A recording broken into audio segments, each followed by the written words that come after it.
What if the mysteries of the universe could be unlocked with a single key? What if a symbol held the answers to your life's most important questions? Join me in this live demonstration of occult divination, using secret techniques to penetrate the veil and obtain messages from the other side.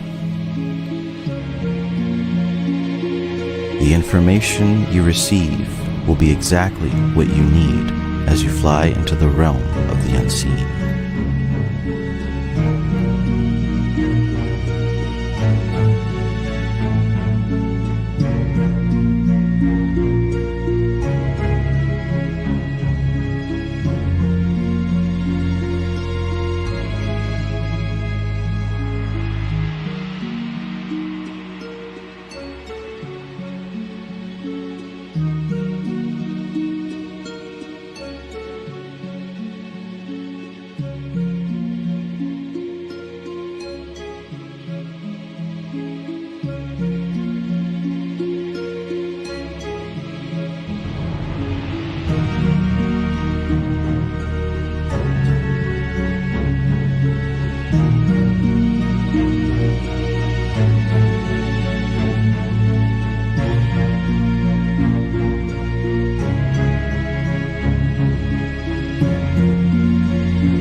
Greetings. This is TK Trav, aka Travis Magus, here with LVX777. Welcome. Peace, peace. This is a beautiful time, and I hope that you're feeling that. I hope that you're confident. I hope that you're happy and well. Did you like the intro? I'm doing that from now on. I'm doing intros. All right. This is the era of intros. And I'm doing outros too. Not tonight, but trust and believe. Might as well, right? Might as well. Let me know, how's the audio? Can you hear me just fine? Are we good? Is the signal coming through? Are we clear? Are we copacetic? What a time to be alive. Let me tell you, what a time to be alive. Look at this. So, I found this great pizza restaurant. I wanted to take my son to taste some absolute great pizza. But he's like, that sounds great, Dad, but did you know that Pizza Inn has an arcade? And Pizza Inn has Beetlejuice pizza? And I'm like, all right. At first, I'm like, you don't understand, right? This restaurant has splendid ingredients. The pizza's awesome. But he insisted that Pizza Inn was the better choice. Now, the old me would have gotten stubborn, but the new me was like, you know what? Let's follow what the new. Let's follow the new, right? That's the theme right now, old versus new. We're in a major transitional period. Old versus new. Old versus new. Are you feeling it in your life? Are you feeling this tug of war, this battle, this dance, this serenade between the old and the new? Let me know in the chat if you feel what I'm talking about. Somebody does. I mean, you should. That's what time it is. Did you notice that Western astrology has finally acknowledged that Pluto has entered into Aquarius? I mean, fuck. How much more symbolic? How much more do you need? Pluto representing the underworld, the keeper of the record, the ancient of days, Hades himself, moving into the sign of Aquarius, which is the sign of tomorrow. My son's an Aquarius, by the way. The sign of tomorrow, the one who hopes for a better future for humanity. This is literally old versus new time today. Those of us who study Vedic astrology, we already knew what time it was. We've been prepping for this for months.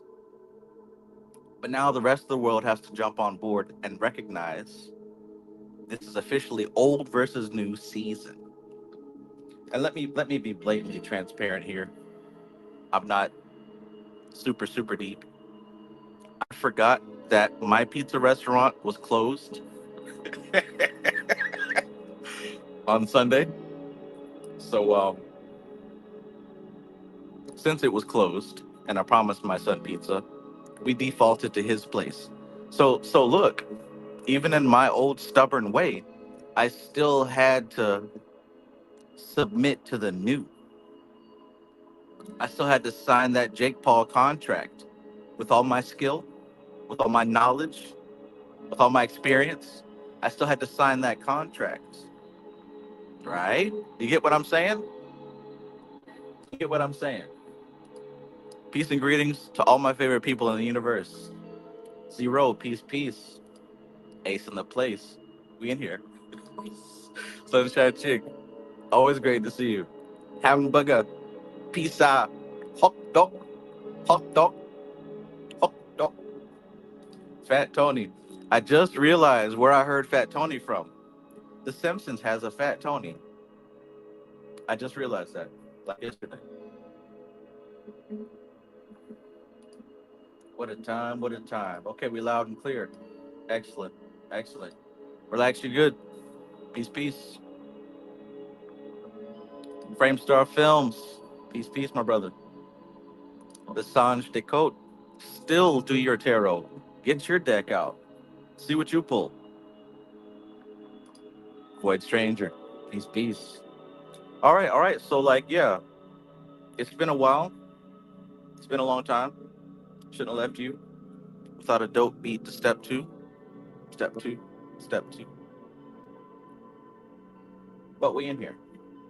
And I think that it would be extremely relevant tonight for us to do a collective reading because, like I said, fuck, Pluto has officially moved into Aquarius.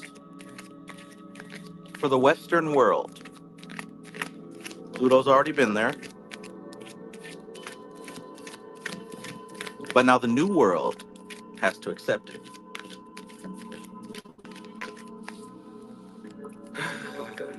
All right. So let's see. Def Jam Gaming, peace. Def Jam Gaming says, the last month I've been feeling the same energy that arises during New Year's. I can definitely feel it. Yeah, it's a season. And for any of you who are like real deal practicing occultists, like you've been in the game for a couple of years, you know that our time no longer depends on the clock or the calendar, right? A day is not 24 hours anymore. A year is not 12 months anymore. We move by seasons. When you begin to open up your psychic senses, you'll begin to see that there's astral weather. That's how I like to call it. There's astral weather. And when it moves along, it affects groups of people at a time. And that's a big part of what being a psychic is, being able to read the astral weather. For example, there might be some type of turbulence when it comes to relating to your father figure.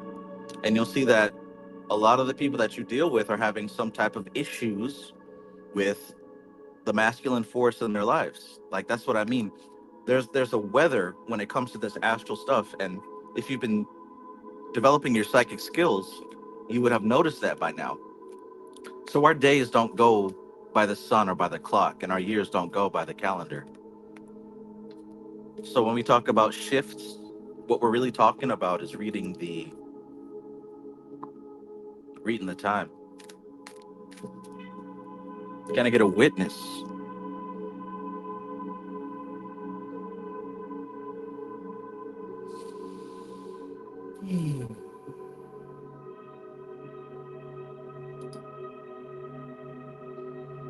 Can I get a witness?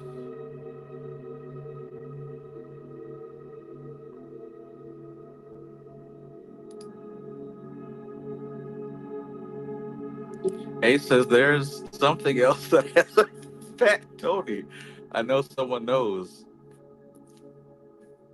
I'm not even gonna. I'm not even gonna contemplate.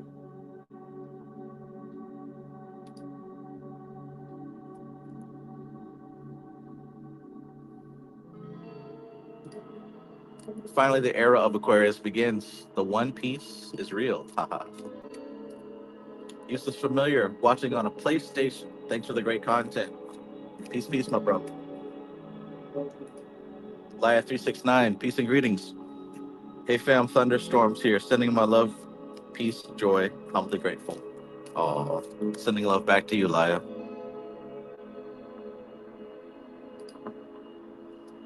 Okay, okay. I think we're ready. I think we're ready for this collective reading. So, we're gonna take this camera off this beautiful motherfucker and place it down where the cards are. So let's go. Collective reading. Right now, November the 20th, 2024. Stray Panther, bro. Peace, peace. Peace, peace. Good to see you, man. I hope you're doing very well. And check this out. If you want a specific, direct, personal reading, check the pinned comment at the top of this chat. I request a donation to my PayPal or my Cash App. And for information that can lead to you making successful decisions, I think it's a very small price to trade. So if you want a personal reading, hit up my Cash App or my PayPal. Right now, we are doing the collective reading for those of us who are on the frequency. So open your minds, relax your jaw, relax your face. Why are you so tense? Chill, chill, bro. Nobody here is going to hurt you. In fact, it's the quite opposite. Uh-oh. In fact, it's the quite opposite. You about to be blessed, you feel me? You about to be blessed, you feel me? That just jumped out. Stop jumping.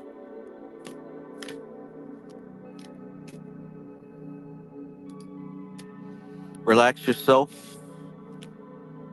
Breathe deeply. Find yourself in a place of comfort, security, power, strength. Not a strength that has to go to war. We're not talking about Gibarah right now. I'm actually asking you to go more towards Tifereth. Find yourself in a calm, confident strength where you know who you are and you know what you're here to do and you're so ready to do it and there's nothing that can stop you. Find yourself in that kind of strength. Not defense. I got you, Linda. Thank you, thank you. My fellow Gemini.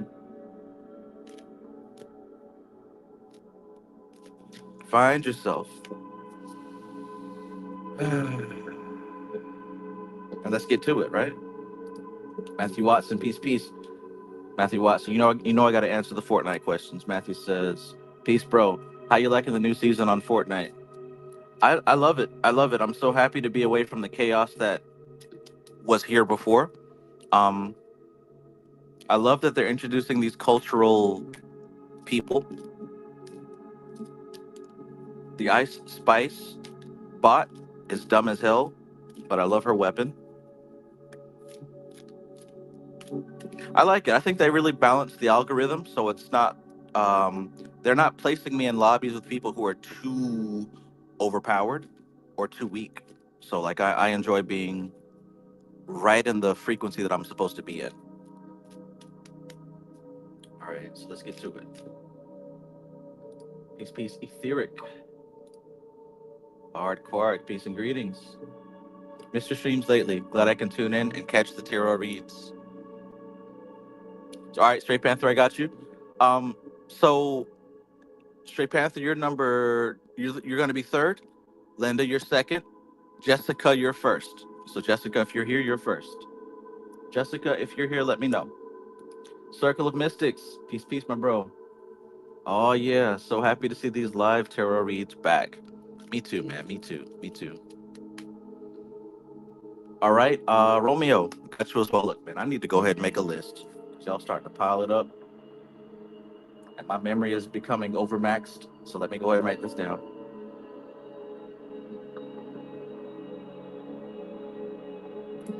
Lord of mercy. You got me feeling. Drake Kage, you did not miss the collective reading. We're literally just about to get to it. Just about to get to it. Let me make sure I got everybody. Justin first, Linda second.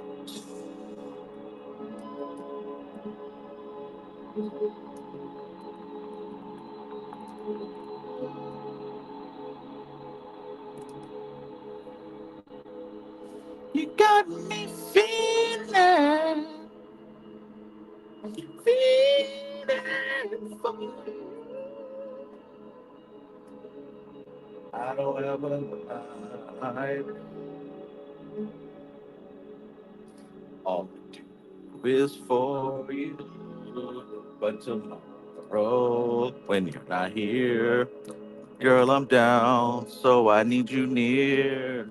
I just wanna make it through the night. So hold me close, and girl, I'm alright. All right, let's do this. Here we go into the collective reading.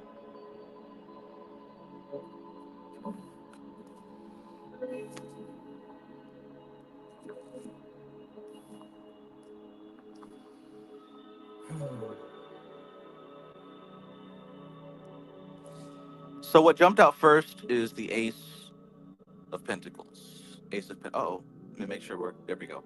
What jumped out first is the Ace of Pentacles. Now, right away when I see this card, let's get straight to it. Abundance. We're talking about money. We're talking about property. We're talking about having our hands on substance. Having our hands on substance. El Sanchez, I got you as well.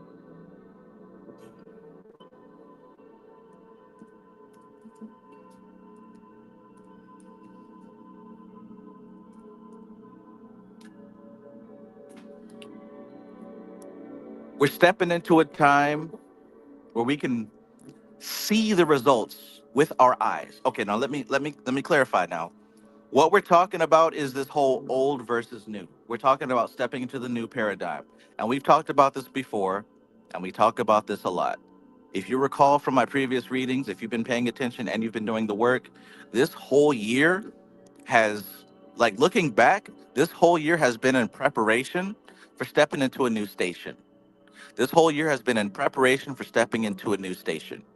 I remember at the very beginning of the year, there was this influx of energy, and that influx of energy wanted to be put to use to transform your life into something that you wanted it to be, as opposed to what you were stuck with. So in February, March, and April, this new energy came through and it wanted to be utilized, right? It wanted to be utilized. So those of you who put it to work did that. I don't know if y'all remember that. That was when I started doing these tarot readings to begin with. And as the year progressed, as we kept moving forward, there were a lot of themes of rebuilding and restructuring and gathering ourselves and letting go of the past and welcoming the future. This has been a year of preparation. So when I say that this card that jumped out represents to me abundance, wealth, property, things that you can put your hands on. Look now, it's been 12 months. If you've been doing the work, then you've made yourself worthy to yourself. You made yourself worthy to yourself. You know that you deserve what you're about to get. You deserve what you're about to get. So this is not just some feel good stuff. Oh, everybody's going to get money. No, everybody's not going to get money. But those of you who've been doing the work, you know what it is that I'm talking about. This isn't like a surprise. Oh, $5,000 are coming out of nowhere. No, you know exactly where this is coming from. You know where this prosperity is coming from. You've already set it up. You've positioned yourself. And right now, what the energy says is that you are in perfect alignment to receive what you've been working on. It's looking good so far, isn't it? It's looking good so far, isn't it? Let's keep going. Ooh, look at him. What is he doing? Somebody tell me what he's doing.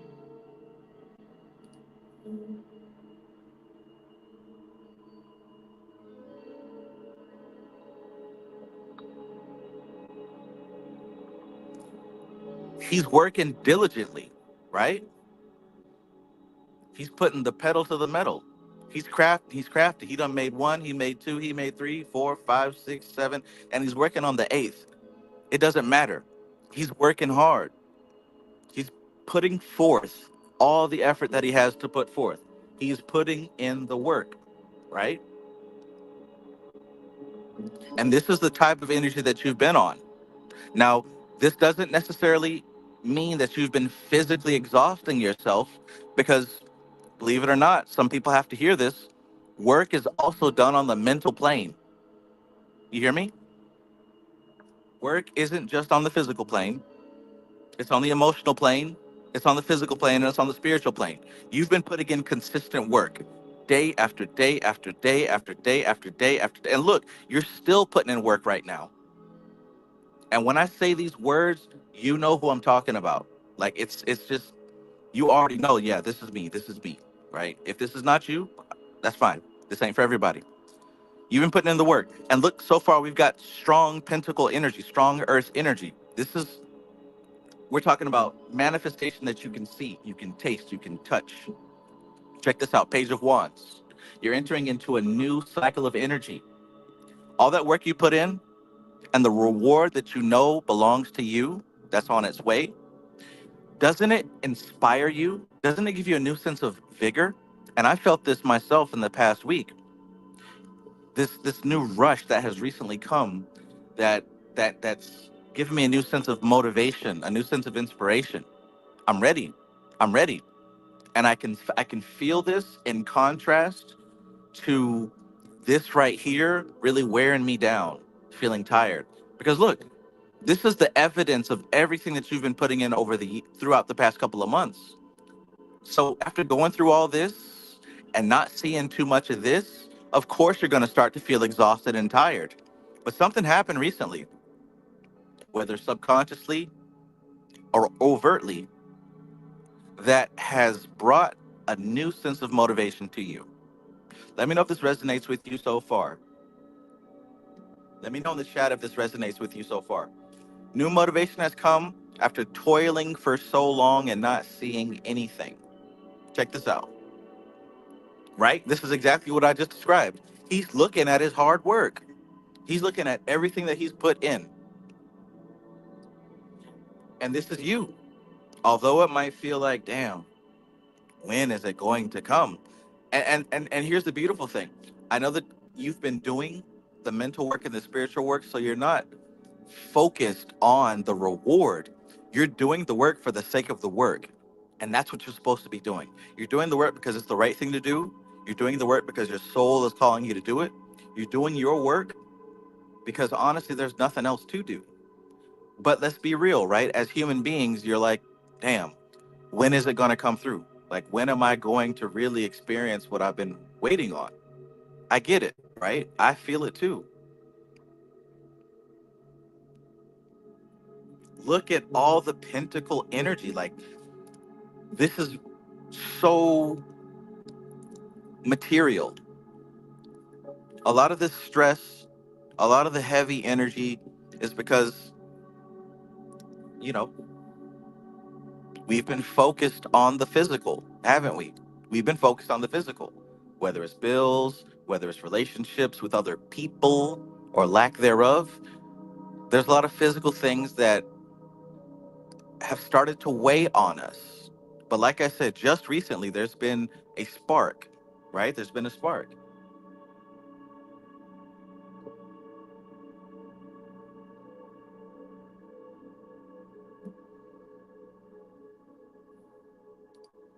Okay, okay. Just checking the chat. It seems like a lot of people are feeling where we're going so far. All right, we're not done. The digital alchemist. Peace, my brother. Peace, peace. All my elementals are winners. Look, remember that quote? That came straight from the Digital Alchemist. All my elementals are winners. Yo, those are some words of power if I ever heard them. You better write that down and you better say it to yourself. Framestar Film says harvesting and reaping the rewards. And it's a process. It's a cycle, isn't it? You plant, you wait, you see the first fruits, you see the abundance, you harvest, you reap, and you repeat the process. So a big part of surviving the wait is understanding the cycle, right? Understanding what phase you're in. When you know what phase you're in, that eases some of the impatience, doesn't it? Let's keep going. I'm digging this. I'm digging this because this is hella accurate to me too. I want to see what's next. I want to see what's next.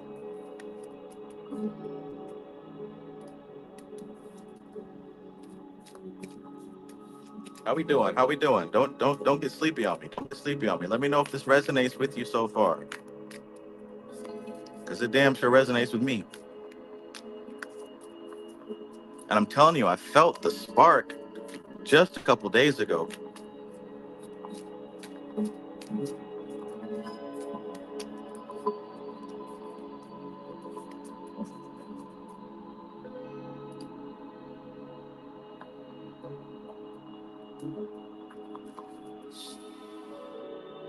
Keep going.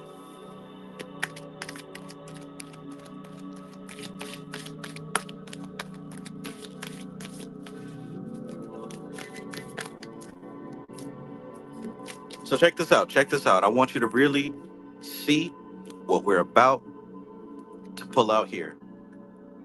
Wait, really see what we're about to pull out here, because this is going to be the answer. This is going to be the answer that you already know. And this is the beautiful part. You already know.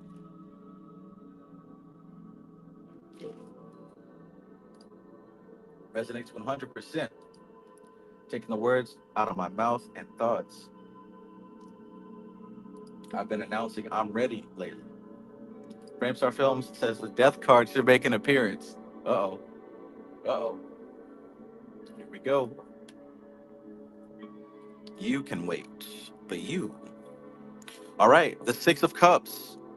A very friendly card. A transfer. A transfer. I like this card because to me what this symbolizes is a mentor, a mentorship.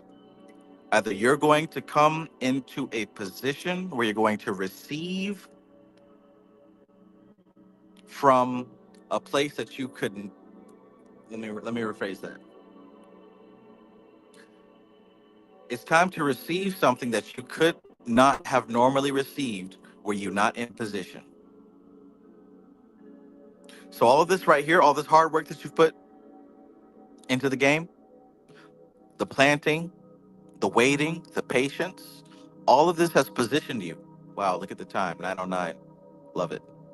All this has positioned you to be in the right place at the right time for the opportunity to make itself present. This is where we are. I know it seems like you've been waiting forever. I know it seems like you've been working for months. Listen to me. The tides have changed. The weather is changing. It's shifting. You're putting yourself in position for an opportunity to make itself present. There is going to be a transfer very, very soon. How soon? Check this out. How soon? Queen of Swords. I knew she was coming up. I knew she was coming up. You know how soon this transfer is coming? It's coming as soon as you slice away those connections that you know are already dead. Slice away the connections that you know are already dead. Whether it's people, whether it's hobbies, whether it's things, whatever it is that you knew for some time needed to be let go of, the moment that you release that extra baggage is the moment you set yourself up for the exchange. Did you hear what I said? The moment the moment you accept that certain things need to go, everything's not going to come with you. This new phase that we're stepping into, The world is constantly changing. Prakriti does nothing but change. You thought you knew her? She's something totally different than what you thought. And in order to keep up and to stay on the cutting edge, you've got to let go of those things that cannot come with you. And you know what they are. This isn't a mystery. Well, how do I know? Well, what can I look for? No, you already know. Because it's not useful and it's not appropriate. It's not useful, it's not appropriate. Let those things go. The minute that there's another deck, I think it's the Crowley's deck, that shows her holding a decapitated head. Now that was a bit too graphic for this deck, but that's a strong symbol. It's time to cut away those things that have been secret enemies, those things that have been draining you physically, draining you emotionally, draining you mentally. Let those things go. And once you do, now you will put yourself in position for the healthy exchange. This may not necessarily be a person. This may be a situation, right? Hell, you might win the lottery. I don't know. There's all kinds of ways that this exchange can make its way to you. Don't worry about that. Understand that it's coming. It's coming. But you got to slice off the dead weight. You got to. Check this out. Check this out. You got to slice that dead weight off because you want to know something? This little guilty pleasure, this little trauma bond, you're holding yourself back. You're holding yourself back. See, you have a sense of the greatness that is to come. You can feel it, and you've been feeling it for a long time, but you're comfortable. You're comfortable. And that comfort is killing you. You know what you're supposed to do. I'm not telling you nothing you never heard before. You know what you're supposed to do, but you're not doing it because you're comfortable. And you think that this is the best that life has to offer you. I mean, it feels good right now. We can admit that, right? You can admit that out loud with your lips. It feels good right now, but this is not the best that life has for you. You got to see past it. You got to see past it. Look, this all depends on you. Yeah, you've been working hard. Yeah, you've been putting in the work. Yeah, you've been waiting. We have been waiting. But this is where it gets crazy. The ball's in your court. When you're ready to let go of these chains, look at the loose chains around their necks. When you're ready to slip your head up out of them chains, when you're ready to cut off the baggage and the extra weight, when you're ready to do that, you, not Mercury retrograde, not all the planets coming into alignment on January 25th, right? Not Trump, not Mike Tyson or Jake Paul or Joe Biden authorizing missiles to be shot from Ukraine. None of that stuff matters. The moment you are ready to let go of your poison, of your baggage, the moment you're ready to do that is the moment you experience the exchange. I'm going to pull two more cards.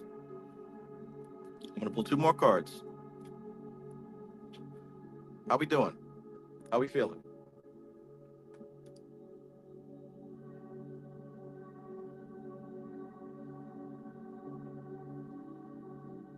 Man, you are nailing my life at work right now, blowing my mind. I thought that said nailing my wife at first. Let me start. Too much Jodeci. Gilly Suit 333, peace. Gizmo, welcome, welcome, peace, peace. Triple confirmation. Nice, nice. Honey Bunny says, I feel called out. Good, good, because you already know. And you know what to do. You know what to do. He says, perfection.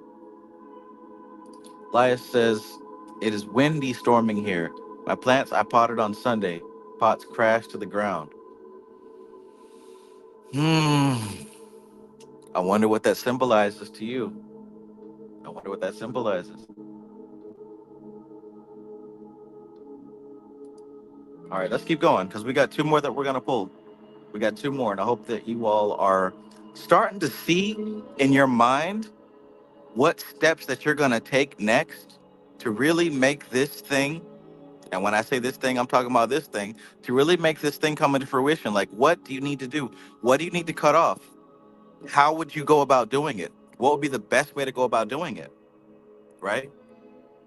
What are you pretending like you don't know? Damn, I don't know what it is that I need to cut off. Oh man, maybe I need to sit down and meditate.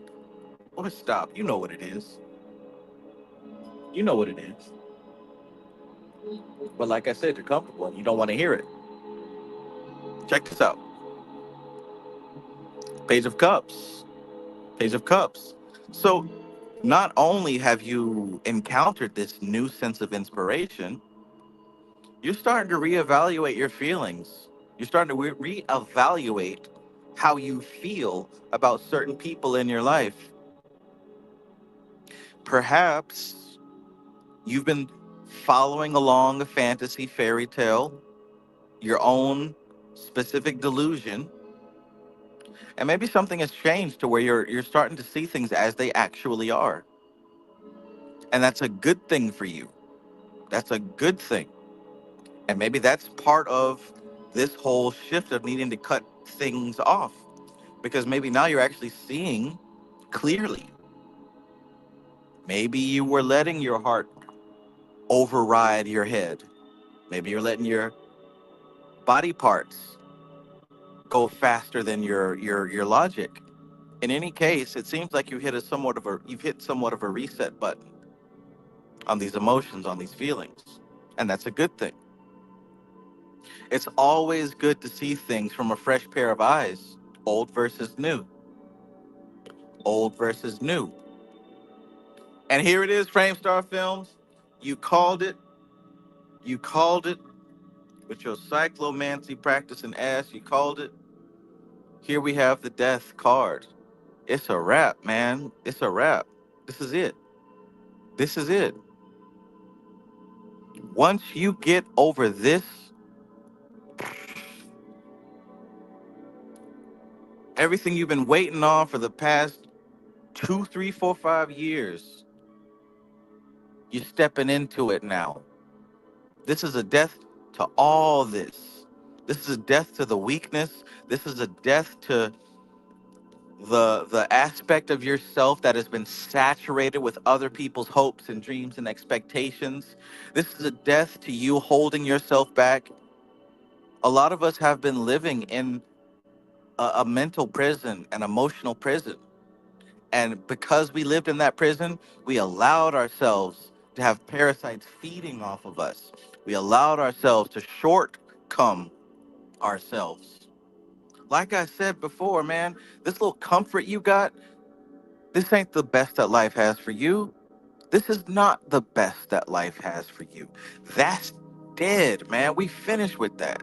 We're finished with mediocrity. We're finished with basic. We're finished with just accepting whatever comes to us. No, exercise a little bit of spiritual authority. Exercise a little bit of dominion over the elements, right? It's time to change, to move on. Take all of that stuff in your life, wrap it up in a clear plastic bag. It's evidence. It's going into a locker somewhere, thrown out. Because this next phase, this next season, this next transition, you're going to be unrecognizable, right? I'm telling you, wildly free, wildly liberated. You are going to be a complete stranger once you let this stuff go. I mean, maybe you do understand, but maybe you don't understand. This emotional baggage, this mental baggage, this physical baggage, it consumes a lot of your power. It consumes a lot of your energy. So you're not able to apply that power and that energy to the things that you would love to do. And because you're not living in a frequency where you are loving life and doing what you want to do, this right here is not attracted to you, right? See, they say that money is an energy. They say that abundance and wealth is an energy, and that it is attracted to people who resonate in the same neighborhood as she does. I say she, it's a feminine principle, earth, pentacle, feminine. You have to get to know her. You got to resonate in her neighborhood. And you can't do that if you're battling demons that you can easily defeat, right? It's funny, because I talk about Fortnite so much, and like when I go across the map, I can tell immediately when there's like players who are a threat to me, and then there's people that I call bots who are like negligible. Like I can play with them. I can wipe them off the map, or I can play with them like a cat plays with the mouse. See, you're wasting time on bots. You're spending too much time on these bots, and maybe you're doing it because you know it's funny because we used to be like, oh, I got more kills. I got more kills. Nah, bro. 90% of those kills were bots. You didn't win. You not doing something. You picking on the little man. Are you really making progress because you're overcoming these obstacles that really are beneath you? I say challenges. Maybe you're not challenging yourself. I don't know. You tell me. You tell me. Where are we at with this?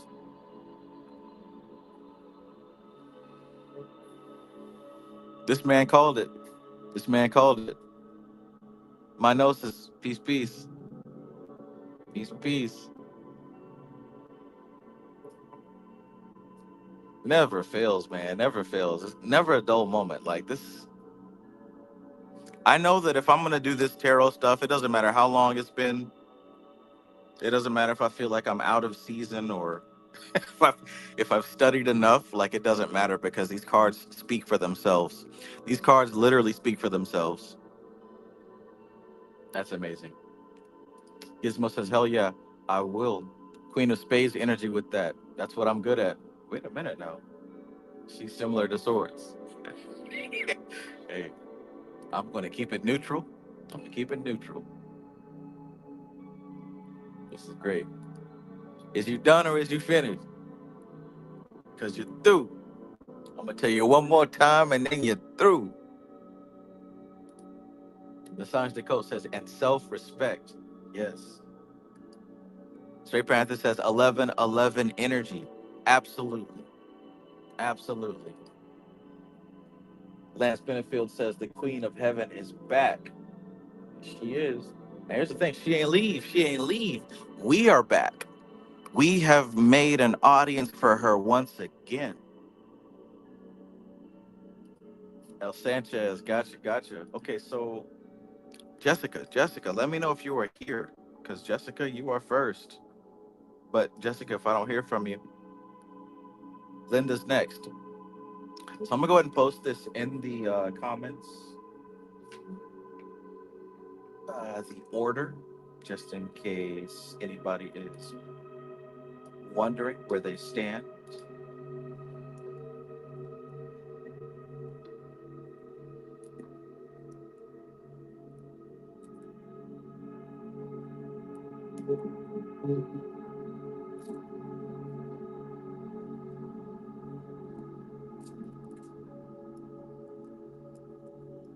And I was just in the zone, so I didn't check my phone to see if anybody else got a reading, but I'll check here in just a second.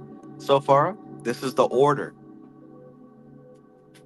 So, Jessica, I'm giving you a chance to let me know that you're here. If not, we will proceed with what you need. So, yeah, what do y'all think about the collective reading? I think that that was loud and clear. You can't misinterpret that. You can't say I didn't understand. That's what time we're on right now. November, moving on into the Thanksgiving holiday, moving into December, moving into Mariah Carey defrosting, right? Moving into the coveted, elusive 2025. That's where we're headed. So let me know if that resonates with you, and let me know if you have an idea of what you're gonna do. Like, yeah, it makes me feel good that my reading made sense to you. But aside from that is, do you have a sense of what you're gonna do next? Do you feel equipped, right? Do you feel like, okay, all right, so now that I can kind of see the energy, this is what I'm gonna do next. This is how I'm gonna pivot. This is how I'm going to arrange myself. I'm gonna position myself. Let me know. Do you feel empowered? Do you feel like this is useful, practical? Did you watch the little video that I posted before? Is this practical? Is it useful? Is it appropriate? Can you use this? That's what I really want. Because I mean, I can make myself feel good at any time. But the reason I get on these videos is because I want to share some of that confidence with you. Because I know that you have it in you. And sometimes you just need to see it for you to spark it up in yourself. Just give me the light. Yeah, yeah. Start the show.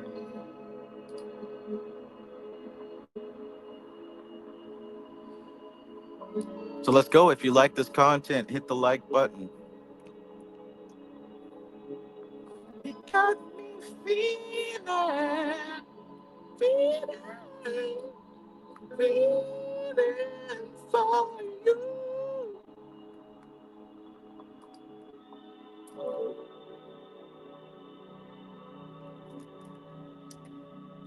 Um, Joseph Kazugawa says, "Are you posting the card order?"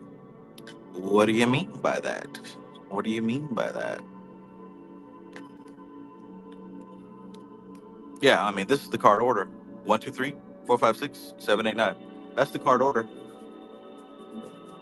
So, I mean, if you want to do your own, do that. Fiending for you.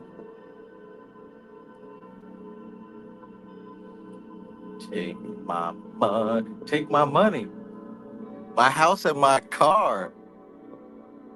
For one hit of you. You can have it all, baby, babe. Why? Because making love every time we do. Man, what were these folks on?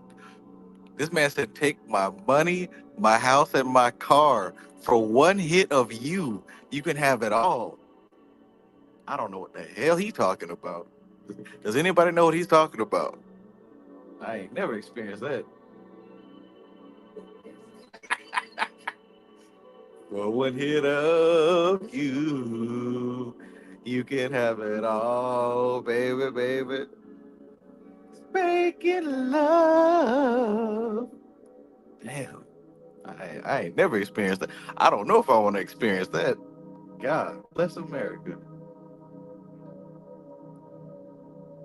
I don't know if I want to experience that.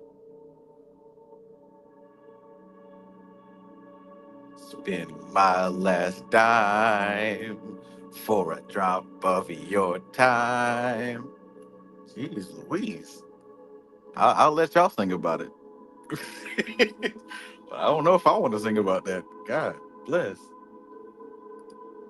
Artquark says Saturn just went direct. The waiting is over. The work we've been doing is starting to pay off, building up resources and giving us energy to continue moving forward. I love being an occultist, man. I can like not check the astrology for months and still be on point. Spend my last dime for a drop of your time. Cause I'm an addict of you, and you know that I. The Digital Alchemist says, this aligns perfectly with the path I've already set in motion.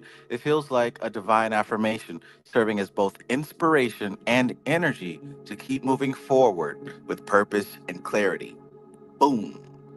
Boom. That's it right there. Straight Panther says, Trav, you stirring up the wind here. Oh, man. You must be close to Laya. Sunshine Chick says it's worse than drugs, right? Zero says, haha, that's a new level of samadhi. Hey, I didn't look at it like that. I didn't look at it like that. Maybe that's what it is.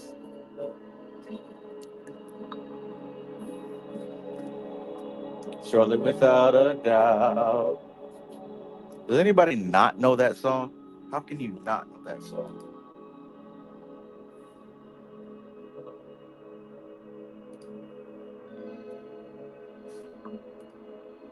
Kuro says, nah, that's a different type of love. Right, right. That's what I'm saying, man.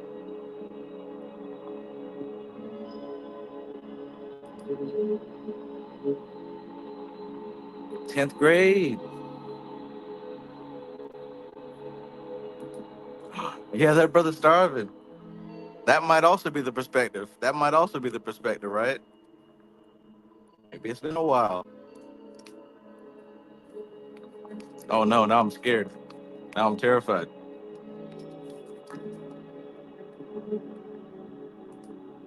Ace says, yeah, songs were smooth, but they were a bit desperate with the lyrics. A bit desperate, you say. He opened up the song. Take my money, my house and my car. That's how he kicked off the song. Well, damn.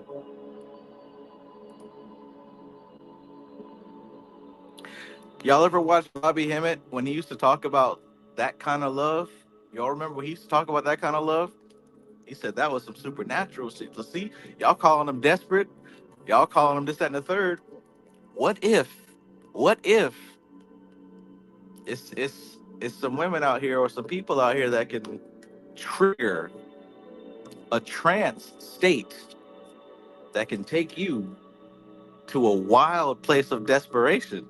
What if? What if, right? Because you don't know unless you experience it. What if you met somebody that could put you in a place like that? Man, you worried about getting robbed or something like that. You worried about getting killed or hurt, but you're not worried about that strung out fiend in love. I don't know if I want to know about that. Leave me alone.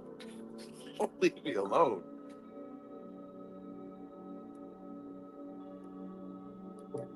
You know, wealth, peace, peace. Deanna Riley, peace, peace. All right, all right. Let's get on. So, I'm waiting for you, Jessica. I ain't see you, Jessica. So we might have to move to Linda. Come on, Jessica. For one hit of you, you can have it all, baby, baby. Making love. Making love.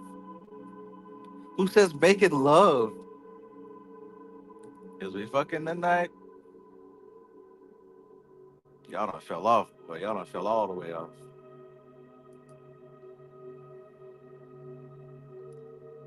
All right. Enough of that, Jodeci. We need to get to the next reading. I don't think anybody has said making love in 6 years. It's been 6 years since a human being. I was the first person to say making love in 6 years. We fucking tonight. There we go. You seen the Bob Beeman video? You know what I'm talking about. Chain me, chain me to the refrigerator.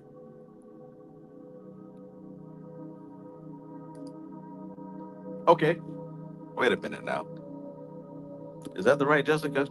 Let me check. Just because your first name Jessica don't mean I'm talking to you. Let me make sure. We fucking tonight.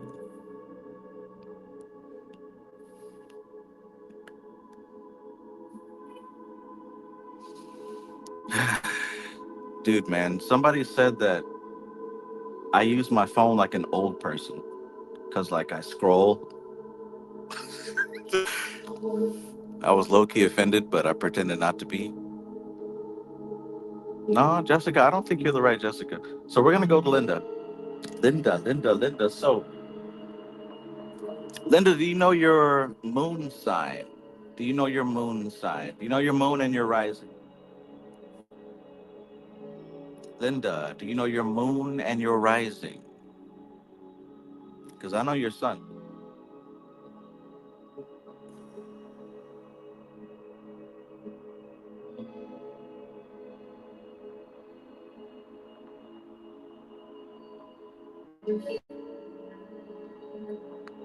What does Linda mean in Spanish? Does anybody know? Does anybody speak Spanish?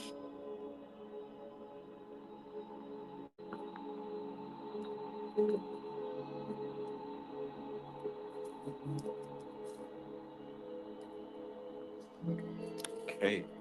All right. All right.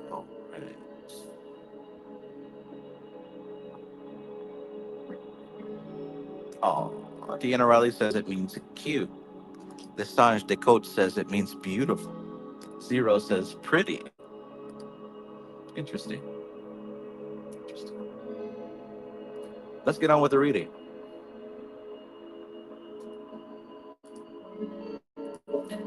And by the way, did you have a specific question, or would this be something general?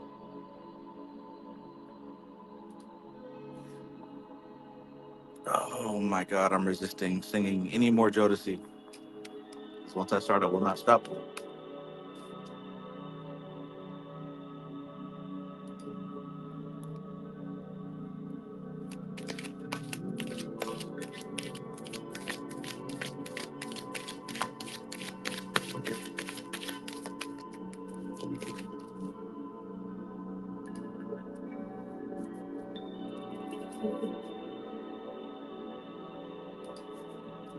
Okay, let's make it general.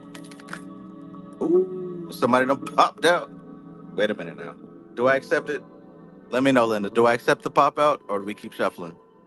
It's your call.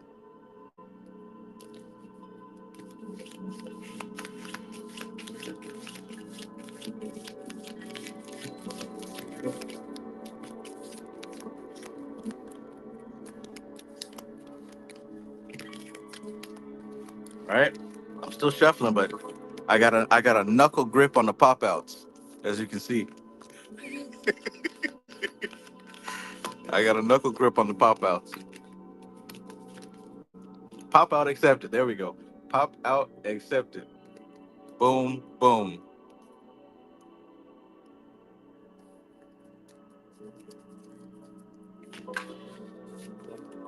Pop outs accepted. All right. Oh my gosh, another pop out. That one's a mystery pop out. That one wants us to wait, which is fine with me. I got no problem with waiting. Patience is a virtue and a superpower. All right.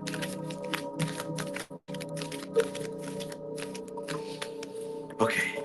Let's go.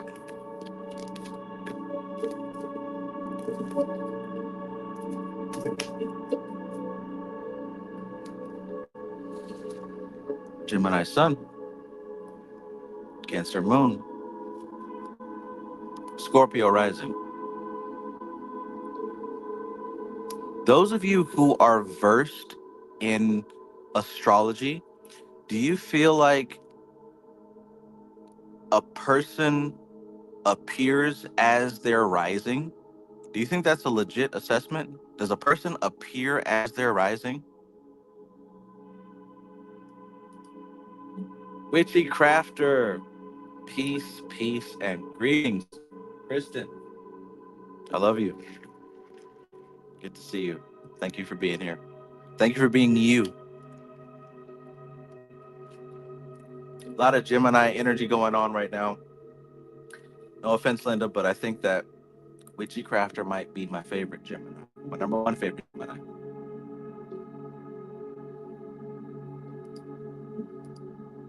How crazy you would ask about astrology, and here I am, right? For the culture, peace. Oh. All right, so let's go. General. So check it out. We start this off with a knight, just like the general reading, if I'm not mistaken. The Knight of Pentacles. No, the last one was an Ace of Pentacles. So we kicked this off with a Pentacle reading. Knight of Pentacles has everything to do about patience. The Knight of Pentacles differs from the others because he's not in a hurry. He's not in a rush. Look at the horse. Feet planted. They've seen it before. They've been here already. They know how this goes. But this isn't an energy of boredom or I'm over it. This is an energy of, oh, is this your first time here? Is this your first time? Right? This is an energy of, I know the cycle. I know the cycle. There's patience because they know how the game works. Boom. Now, once again, old versus new. Old versus new. That is the theme right now, everybody. That is the theme. Here we have the Page of Wands, the new student. The new student.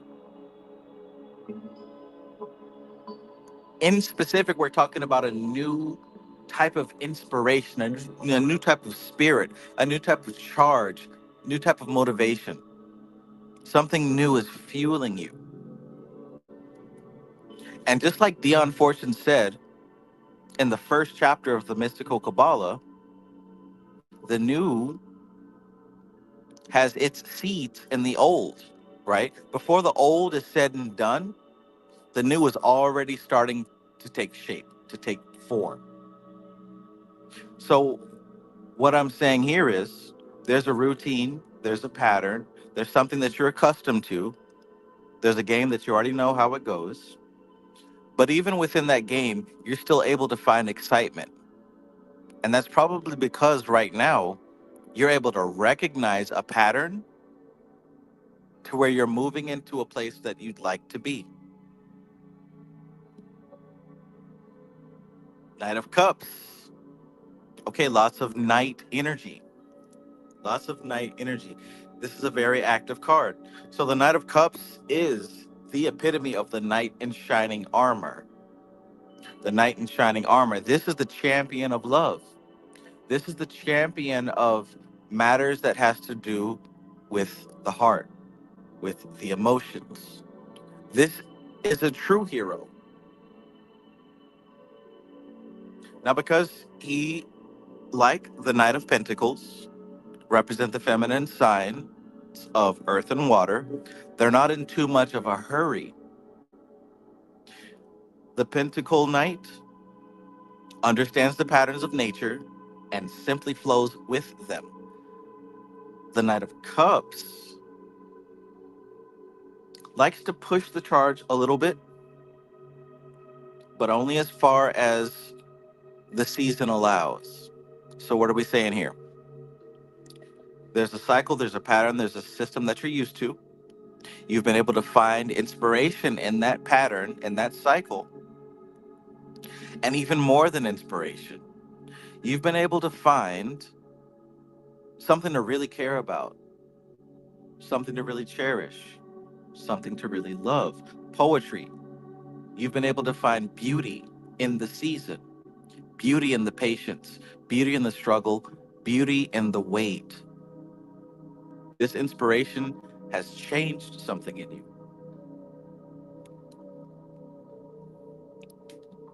And I can certainly say, as an artist, I don't know why, but sometimes those difficult moments and those difficult seasons for us serve as the best inspiration. And let me know if I'm on point or if I'm far off.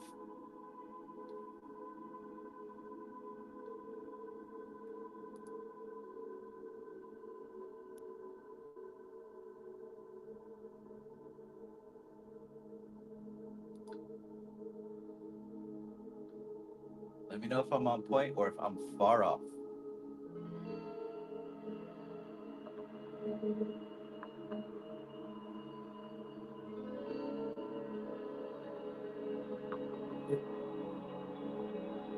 Let's keep going.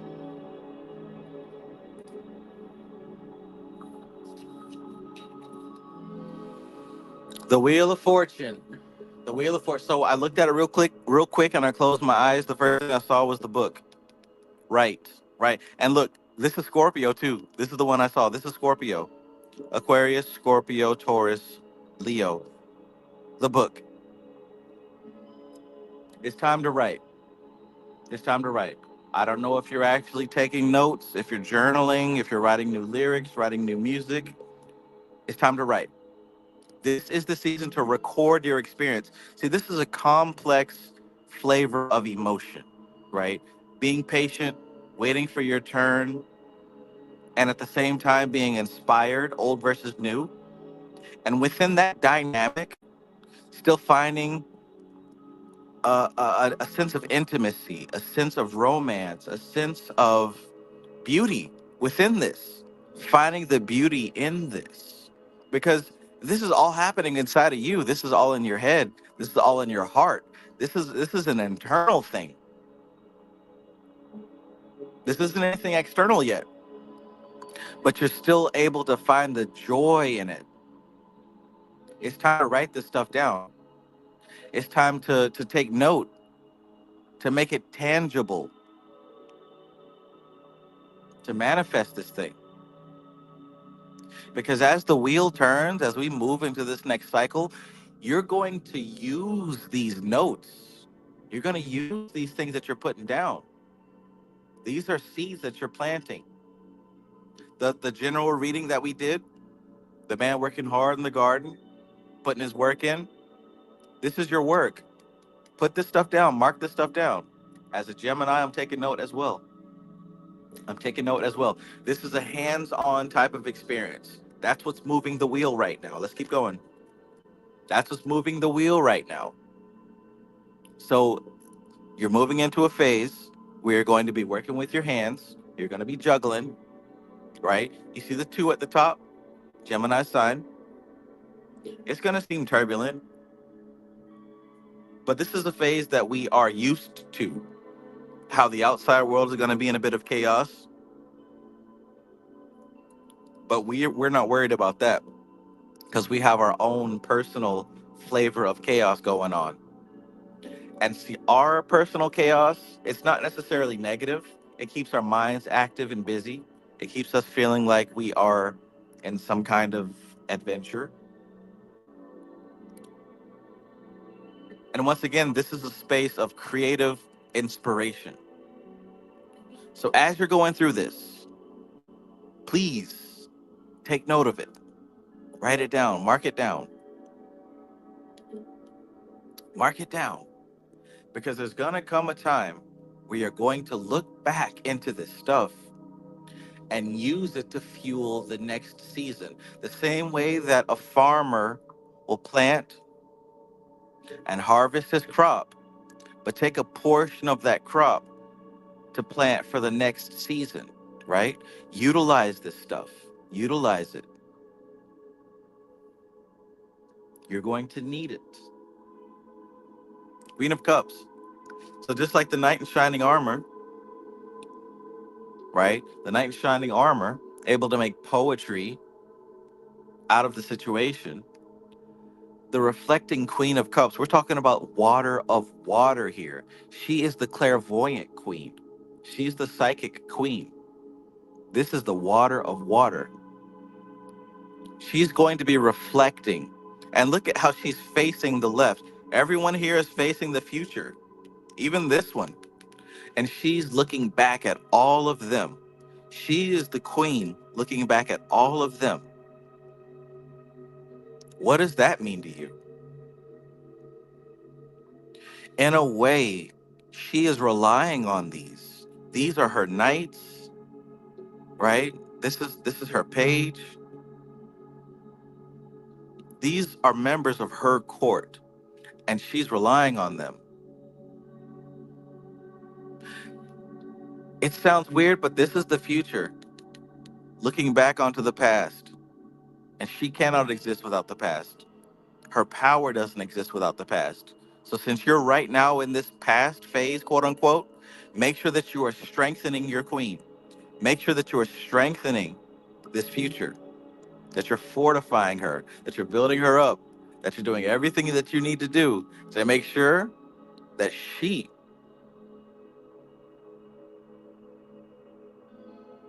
is going to have the best outcome. And of course, she means you. Let me know if this makes sense. Let me know if this was useful and appropriate to you. Let me know.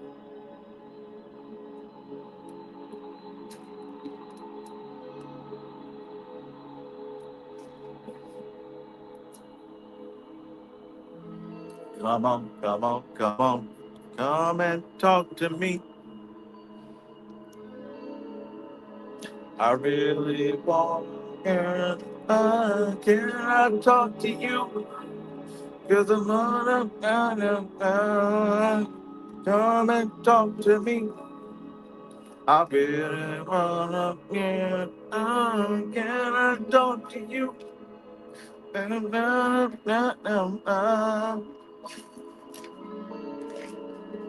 me know how we doing. Come on, come on, come on. Jasmine Bond, peace, peace, and greetings.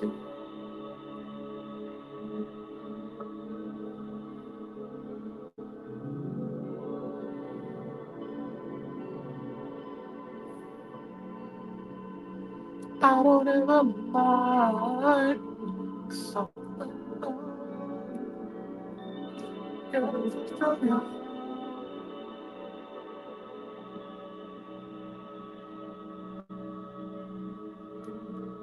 So tomorrow, when you're not here, girl, I'm down, cause I need you near.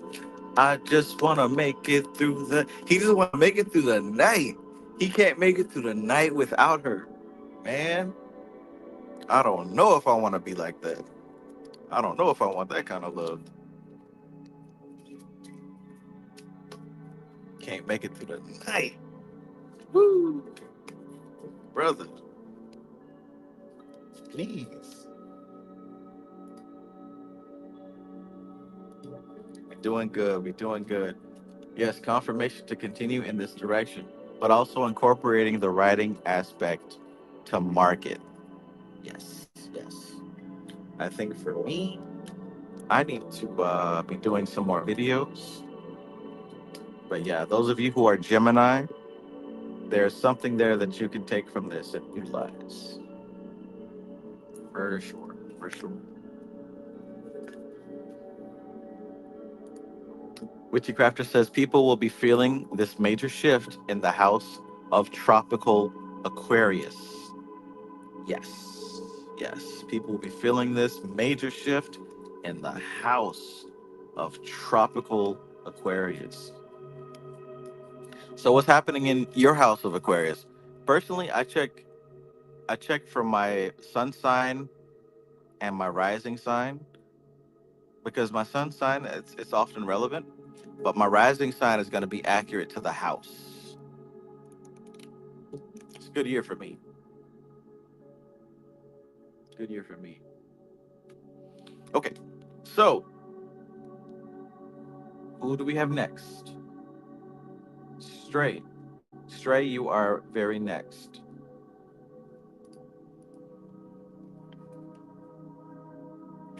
And just as a heads up, let me type this here.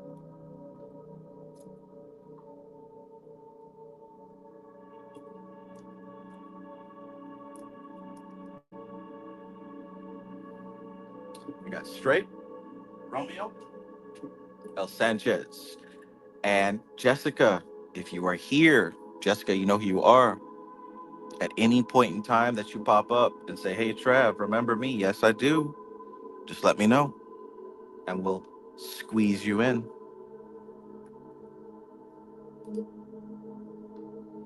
Witchy Crafter says Pluto is that old you speak of that moved into a new 20-year cycle.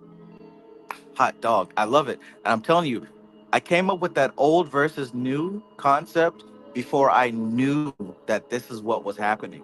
That's why I said I love being a cultist because We feel the weather happening regardless if we look at the chart or not. And Kristen, I know that you are deep in this thing. And there has most certainly been times where you haven't checked the chart, but you still felt the changes, right? You still seen the effects of those changes. And then when you went back to check the chart, you saw, wow, this is why. I know it, right? That's what it means to be tapped in. That's what it means to be on the frequency. Like we can feel this stuff as it's going.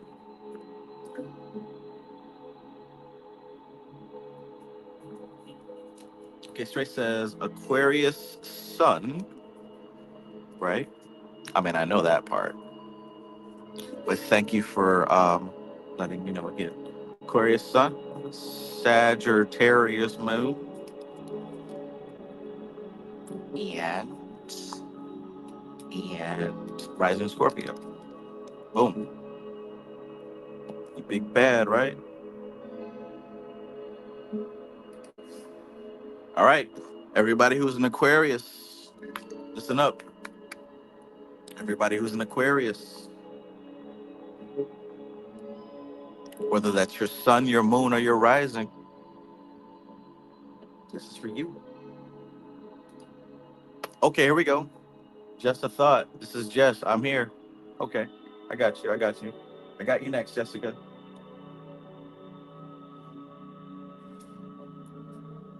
Just wanted to make sure. I didn't want you to think that I forgot about you. Life past 6. Richie Crafter says Tyson and Jake Paul, old and new Saturn went direct the day of that fight. Wow, Saturn went direct the day of that fight.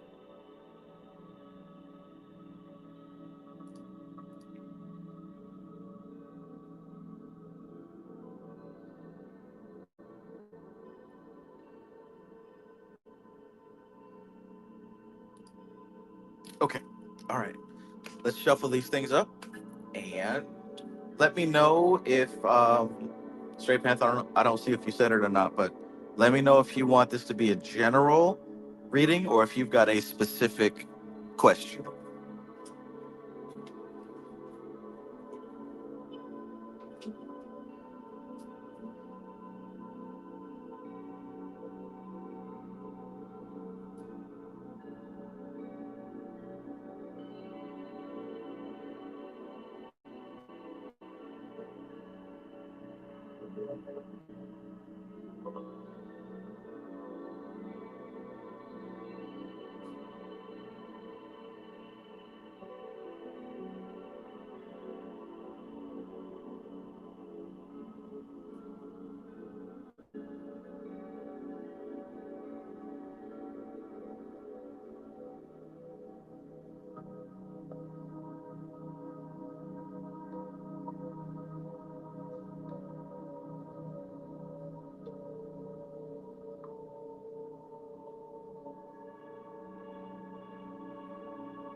That sounds pretty interesting.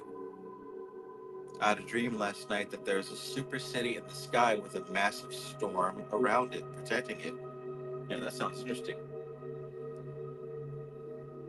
Okay, general spiritual. Okay,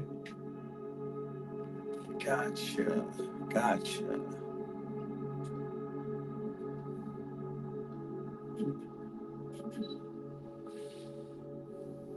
For sure. Yes, Aquarius people are going to feel it heavy, but everyone will feel it wherever Aquarius is in their chart. So, Scorpio ascendant will have a fourth house Aquarius, And so that is what they will transform. Does anybody know if they have a Scorpio ascendant? And so on. Depending on your rising, your Aquarius will be in different places. So finding that house will tell you what is going to go through this powerful transformation. Yeah, yeah. I have a book that talks about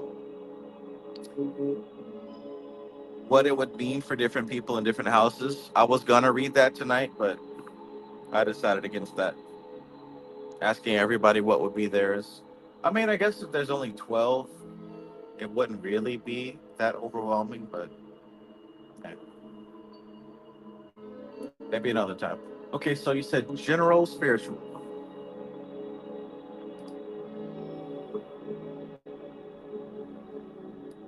Okay, we got a couple Scorpio risings here.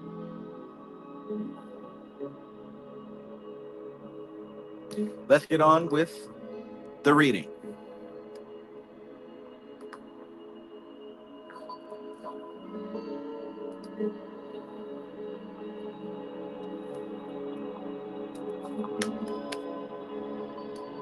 Richie Crafter says maybe it's time for another live together. Absolutely. Absolutely. I tell you what, I'm going live tomorrow.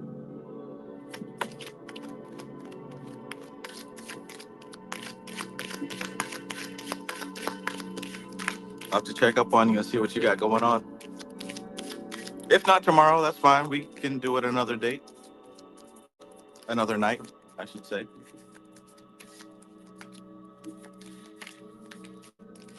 All right, so General, Straight Panther. And Jess is back, so Jess will be next, followed by Romeo and then El Sanchez. All right. And by the way, if you would like a personalized reading for yourself, send a donation to my Cash App or my PayPal. The link is pinned at the top of the comments.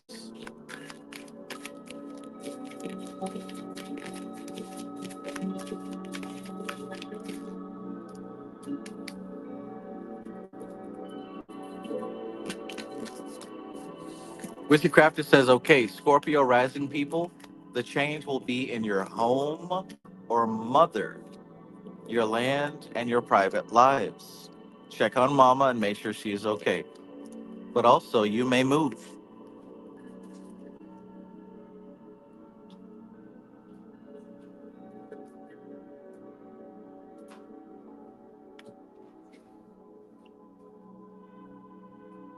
Lai says, please do not forget me. Absolutely not.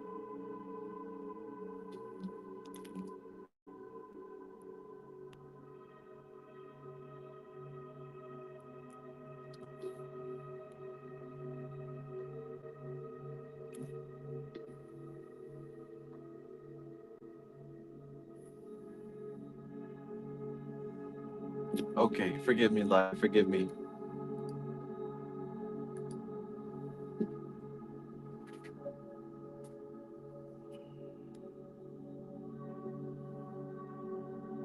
Thank you for the reminder.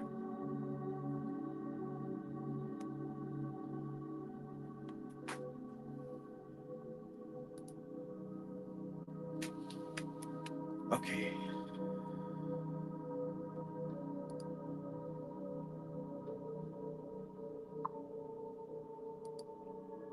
Hold on a minute, Romeo. I got to scroll up after this.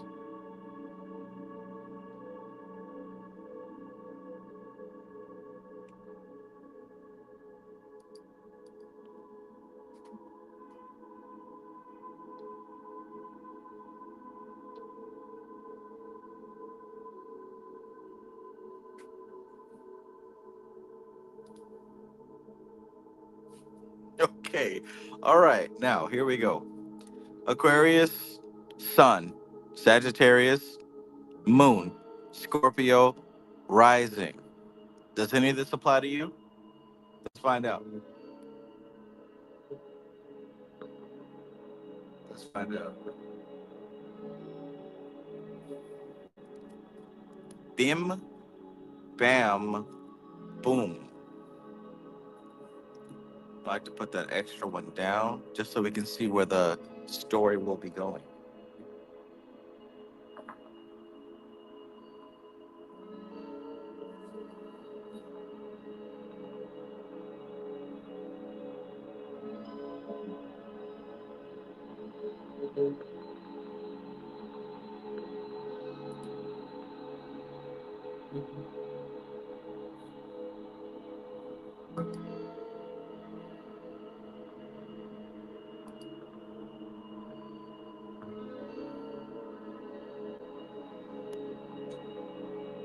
Okay. Um, Mac and cheese and also minosis. Got you.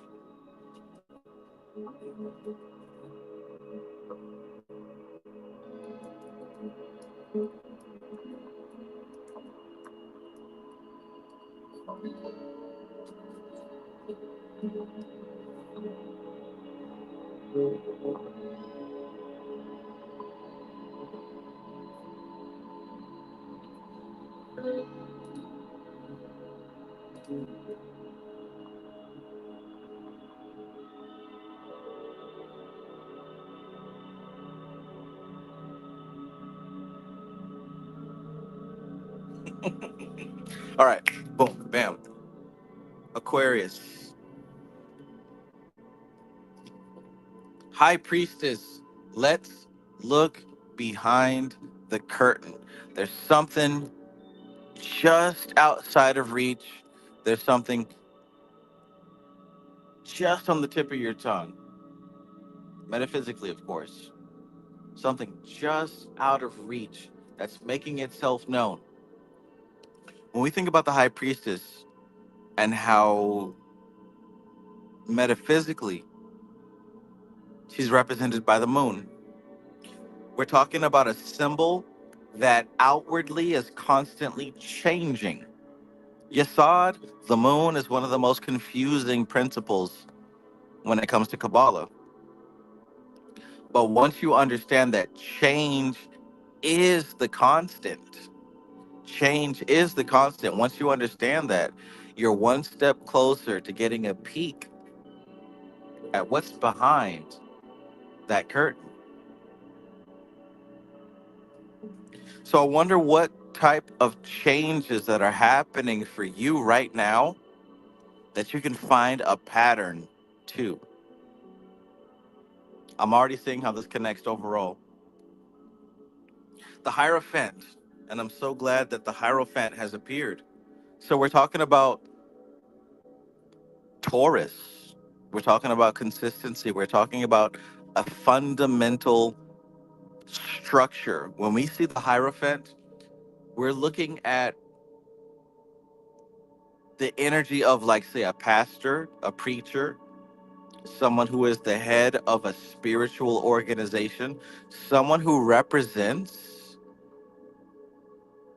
spiritual growth, the consistency of the spiritual growth.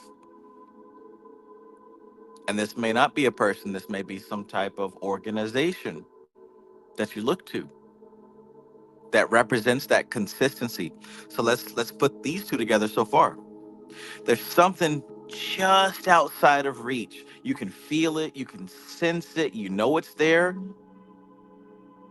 And perhaps it has something to do with a spiritual organization that you're aware of, that you know a lot about, that you may even be a part of. Knight of Wands. This has been the superstar of the year. Knight of Wands, we're talking about this type of explosive energy moving towards with no obstacle. This is the who gonna stop me card. Who gonna stop me? Who gonna stop me? So check this out. There's something that is just behind the veil. You can sense it, you can feel it, but you just can't quite put a label on it just yet. And there's an organization, there's a structure, there is a foundation, there's a security. leadership, structure.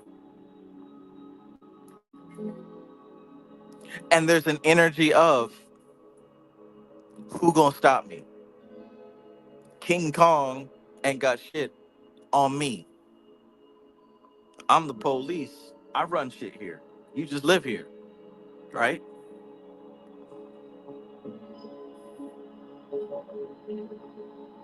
We got the Nine of Cups. I always mention how this guy reminds me of my son.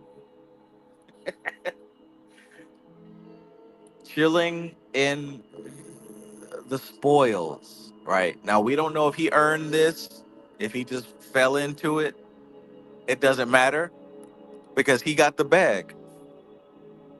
He's got the goods. This is the plug. This is the connect. This is the guy with everything that you need. So to run it back, there's something that is just beyond reach. You can see it, you can feel it, but it's difficult to put a name on it, to put a label on it. There's a structure, there's a foundation,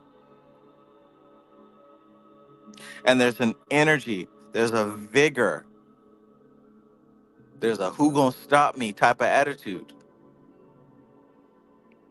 There's a goal, there's abundance. Now, what, like I said, when I think of this card, I think of my son, and I also think about, did he work for it or did he fall into it? And does it matter? Does it matter?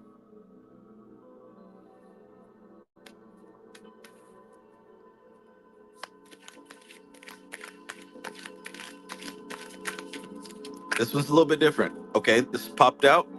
This popped out. Okay.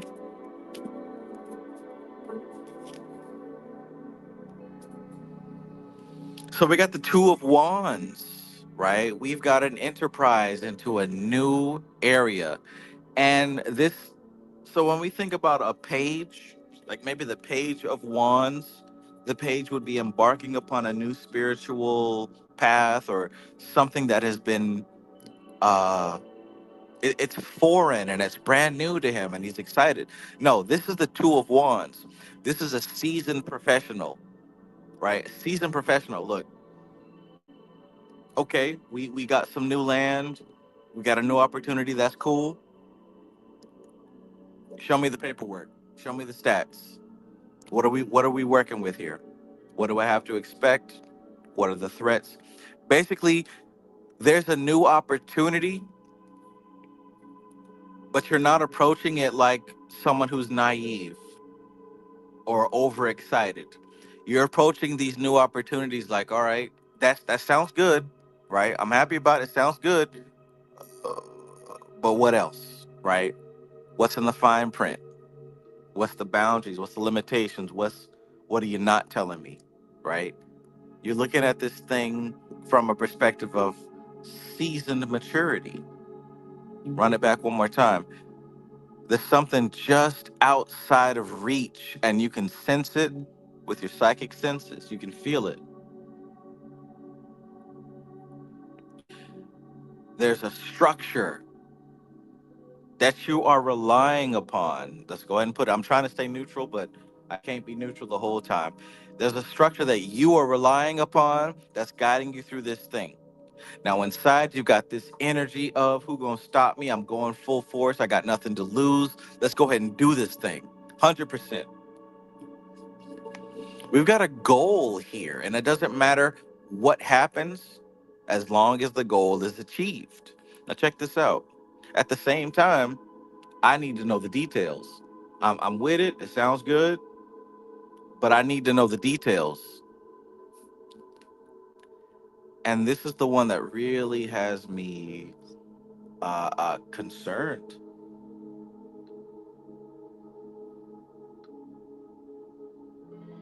The Seven of Swords is a card that represents deception. And the reason that this one has me concerned is because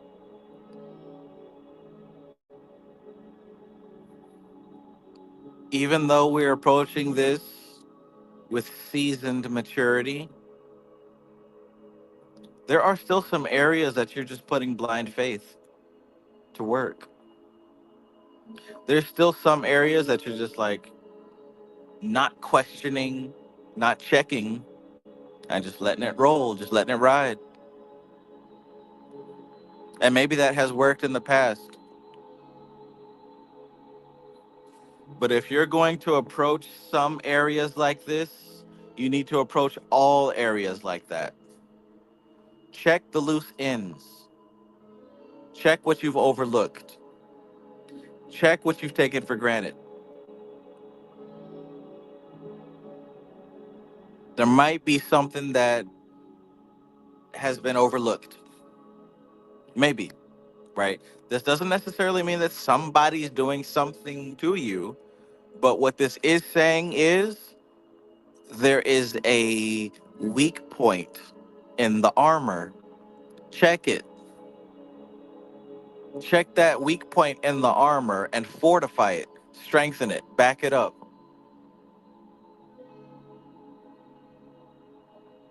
What do you think about that, Stray Panther? Does that resonate with anything that you've been experiencing so far?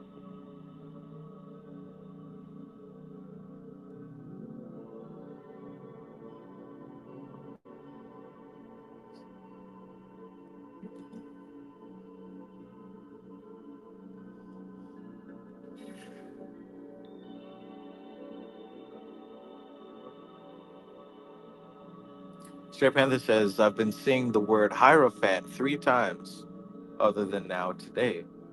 Yeah, you must have been in some occult books. We don't even use that word in the English language anymore. Just like we don't use the phrase making love. Making love. Yeah, we made love. Who says that? I mean, it'd be nice if we did, but it's y'all politics. I asked a simple question. Care Bear Bard of Cards. Peace, peace. Welcome, welcome. Good to see you again.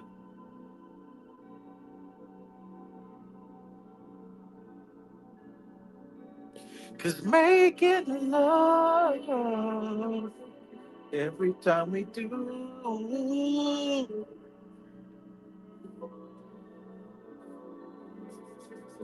I'm an addict of you.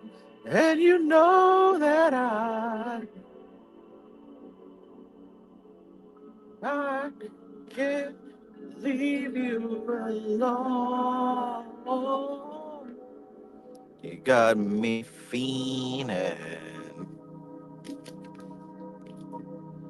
All right. All right.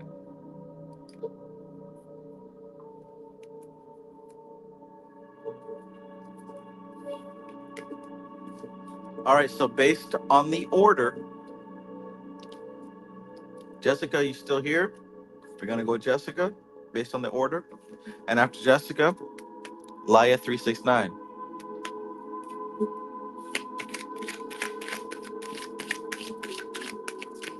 Jessica, if you're here, give me the sun, the moon, and the ascendant,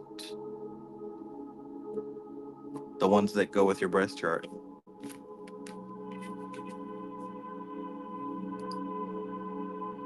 Cool, cool. Straight Panther. My pleasure.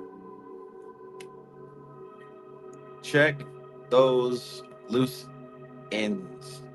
Check those points. Check the chinks in the armor. And it might just be a routine check, right? It doesn't necessarily mean disaster. It might just be a routine check. But check. You know what I'm saying? Because sometimes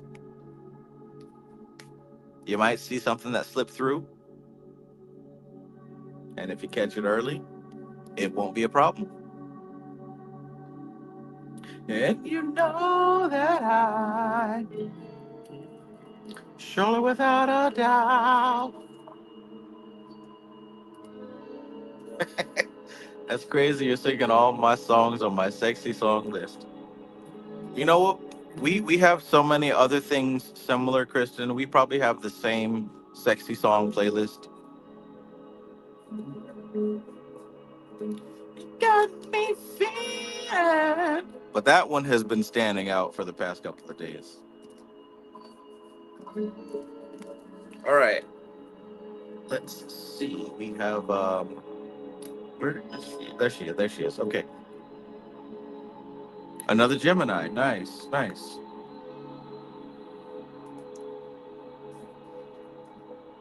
Nice.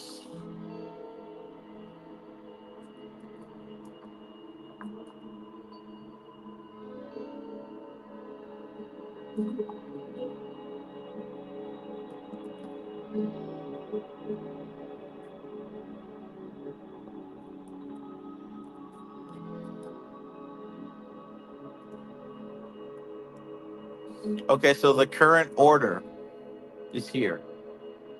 Curve says, got space for another one? I do. I do. You got a couple of people before you, but most certainly we'll be here. Romeo Wade says, what's the order of the readings again?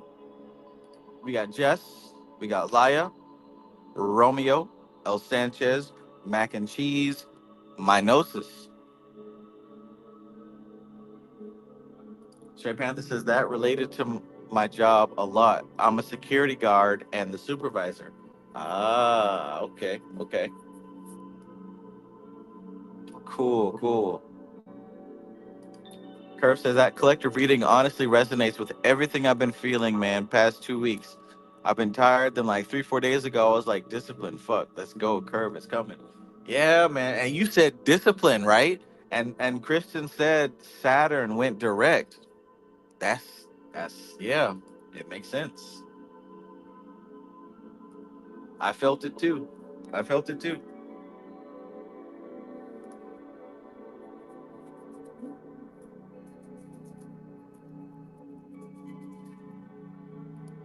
All right, so let's see. You got Gemini rising.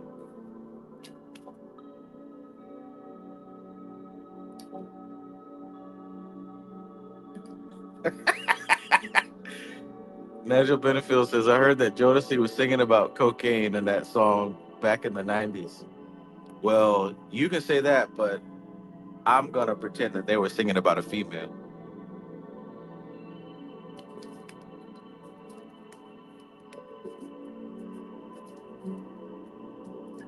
Gemini rising.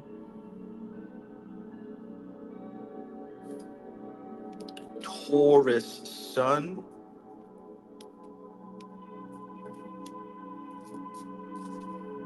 Damn, did he fell off. Capricorn moon. Okay, Miss Earth energy.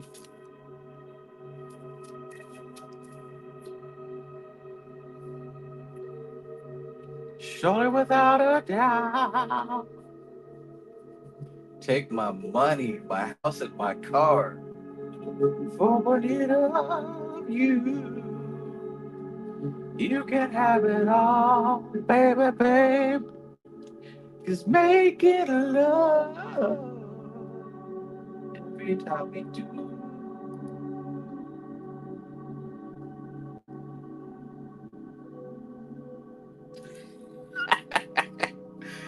Now that I think of you, and you know that I.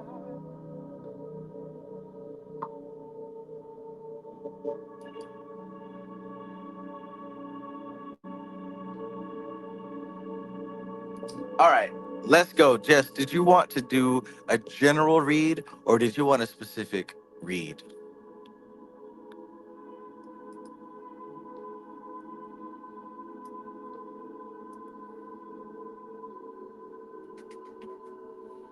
Did you want to do general or did you want to do specific?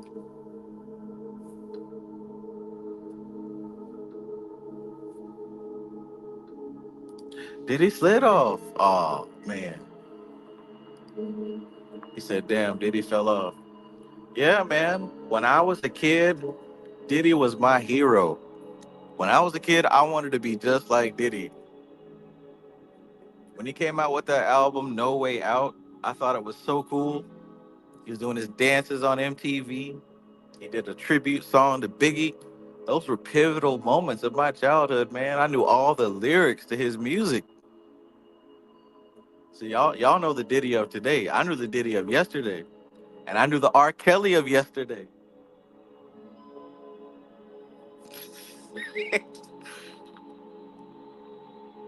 So it's easy for y'all to hate.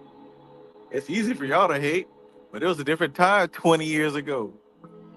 It was a different time. Then he said, yo, the sun don't shine forever, but as long as it's here, then we might as well shine together. Better now than never. Business before pleasure. P. Diddy and the fam, who you know do it better. Yeah, right. No matter what, we airtight. So when you hear something, make sure you hear it right. Don't make an ass out of yourself by assuming my music keeps you moving. So now you're proving, you know that I'm 2 levels above you, baby. Hug me, baby. I'ma make you love me, baby. Talking crazy ain't gonna get you nothing but choke. And the jealousy is only gonna leave you broke. So the only thing left now is God for these cats. And big, you know you too hard for these cats. I'ma win cause I'm too smart for these cats. Why they making up tracks? I be making up. So that's the Diddy I know. Y'all know Molester Diddy. Y'all know the Diddler. See, I don't know that Diddy. Hear my cries, hear my calls, let me your ears. You know what I'm saying?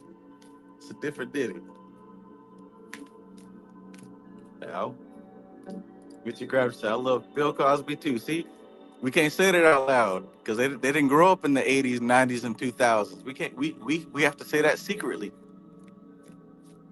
They don't understand.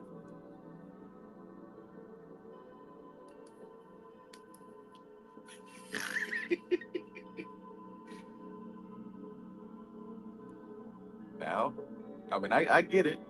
I get it. But come on now. Let's not pretend like the past didn't happen. Let's not pretend like contributions were made, even though a lot of people suffered behind the scenes. I didn't condone none of that.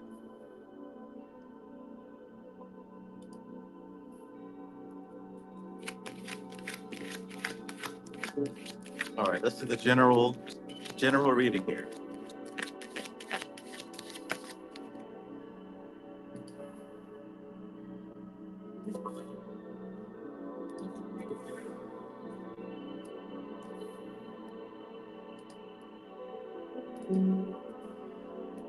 I got your frame star. I got you.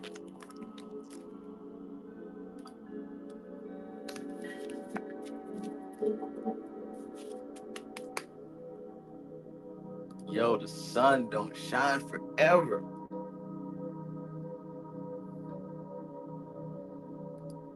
And that's the big key right there. Wishy Crafter said, I'm still going to listen to the music because I grew up on that too. Separate the artist from the art.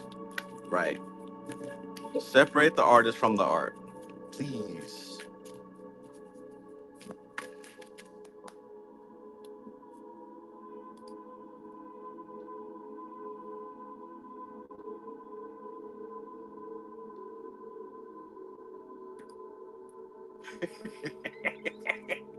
Shiny did it. Trav, aka Trav Puff Daddy Mavis. Oh man, don't let that slip out, man. Don't let it slip out. They already calling me a reptilian. They already saying I'm draining the melanin and whatnot.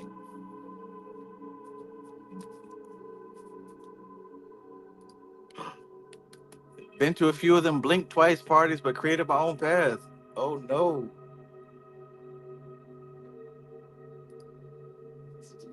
Aluminum Diddy.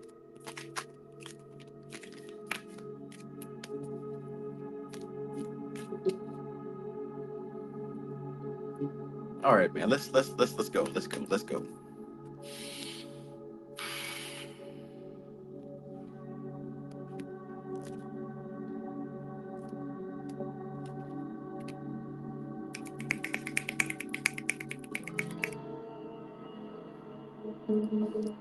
Listen, Curve. No more visuals. I'm being centered here. We're focused. No more visuals. No more unlockable Diddy skins, please.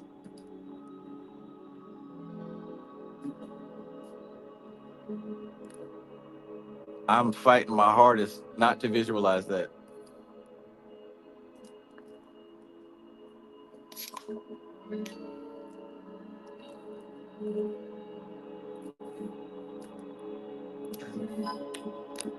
No ice cold monster today. We're on the Red Bull.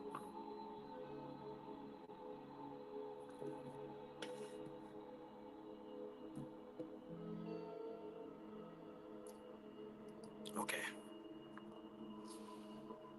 Look at all the horns. I wonder what that represents.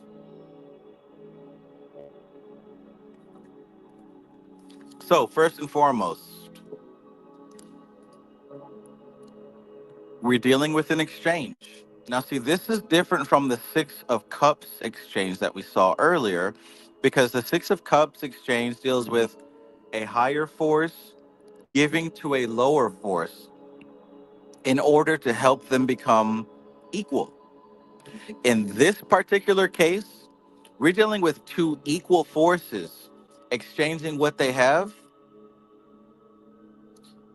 in the hopes that rapport can be built. So think about this, like, why would two countries who are on equal standing come to a truce or a trade?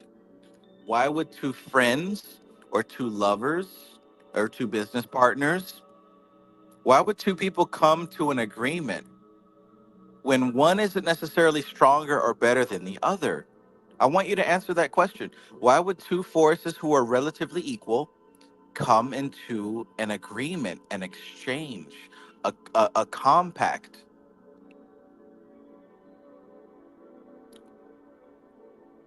Answer that question. Why would they do that?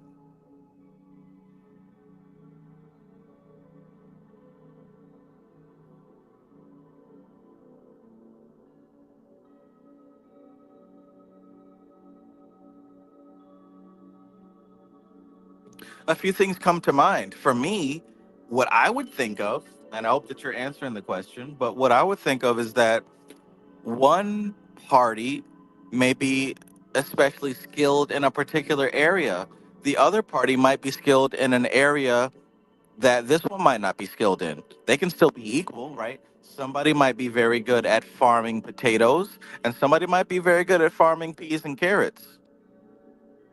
And if they put their powers together, whew, they would become greater than the sum total of their parts.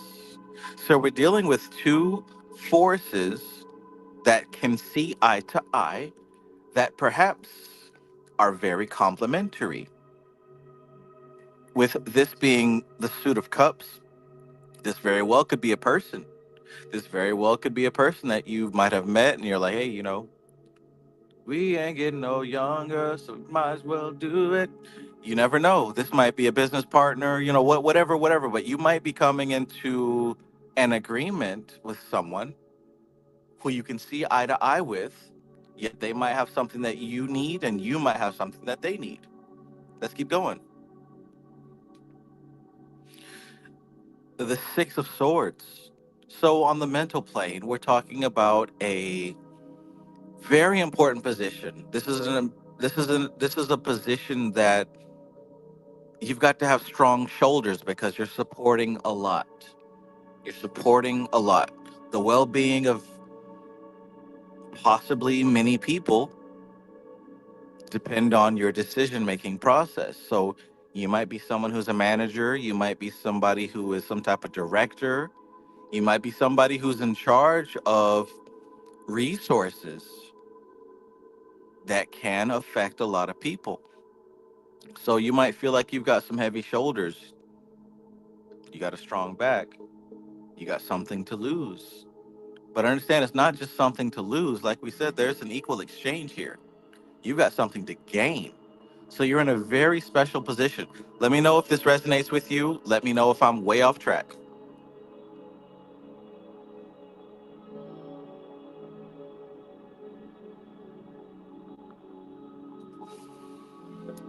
the Two of Pentacles, right? And we recently saw him.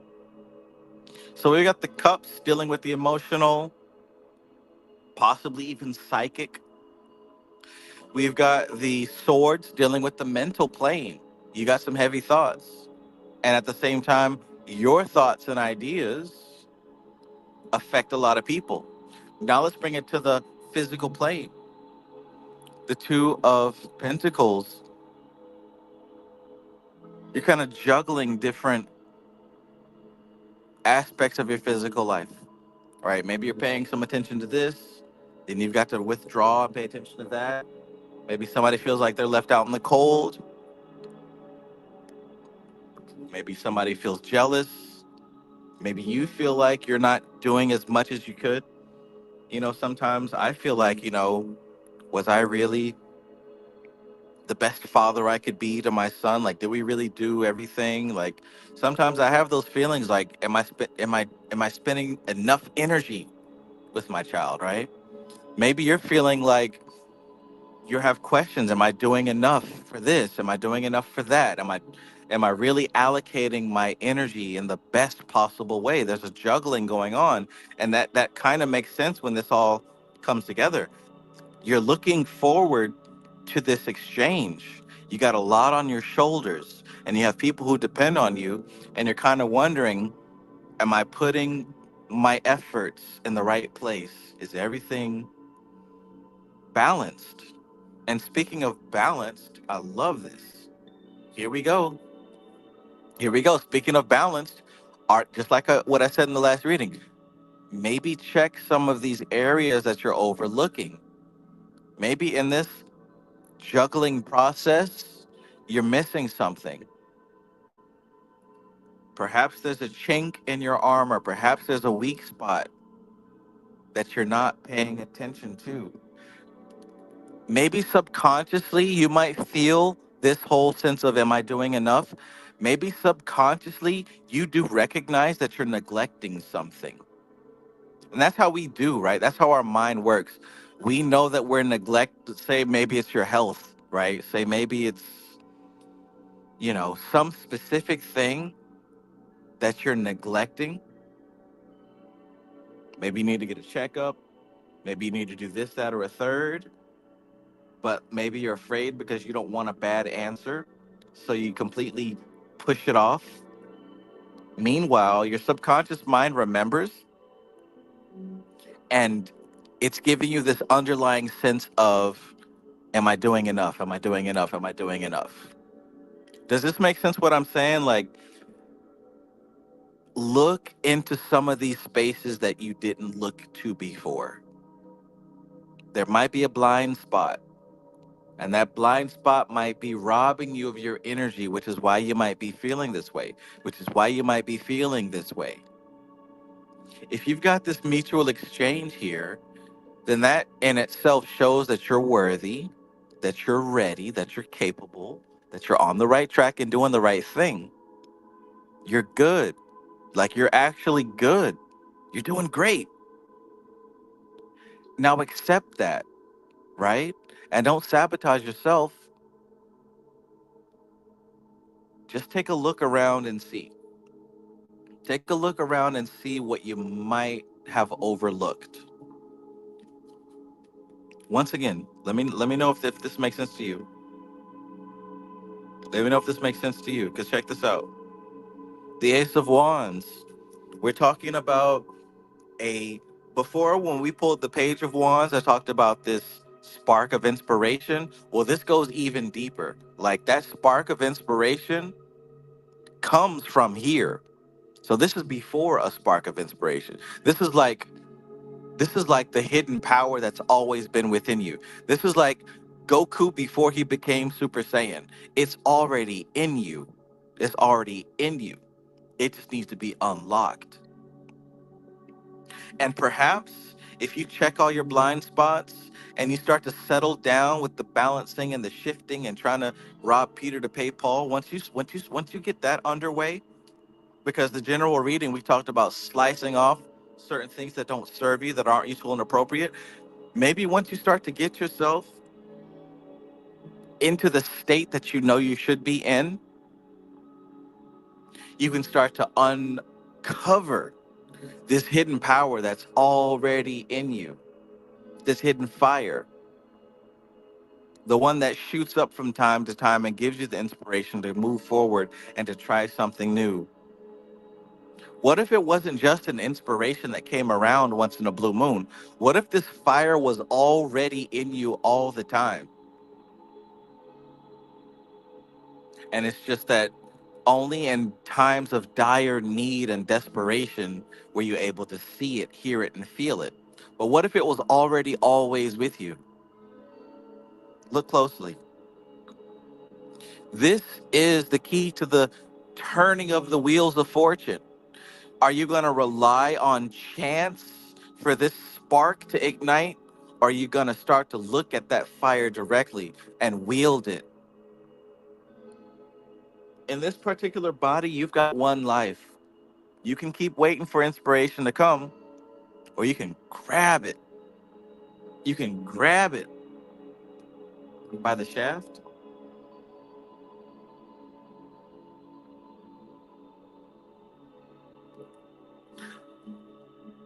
You know as well as I know that there's a particular fire within you, and it pops up whenever you need it. But what I'm suggesting here is that maybe you'll be happier if you take that fire and use it more often, not just when you need it, but also when maybe you don't. It's yours. Cash in. That's what I'm saying. Let me know if let me know if that makes sense. Let me know if that translates to you as something that's useful and appropriate. Let me know. Because you hit me up before anybody else. So I know that you're waiting on something. That's why I was trying to make sure that I didn't miss out on you.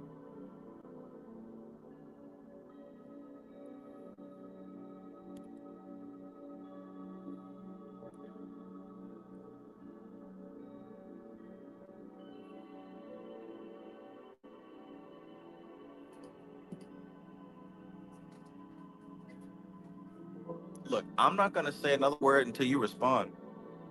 So you might as well say something to me.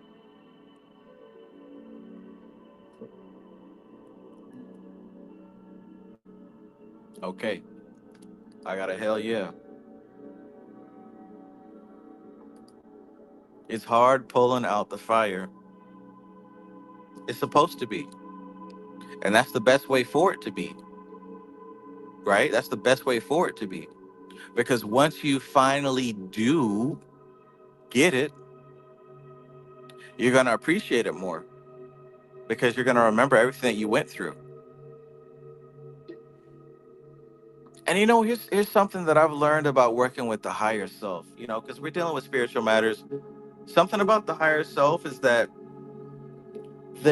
you first and foremost have to recognize that there are at least two minds at play. There's the ego mind, and there's the higher self.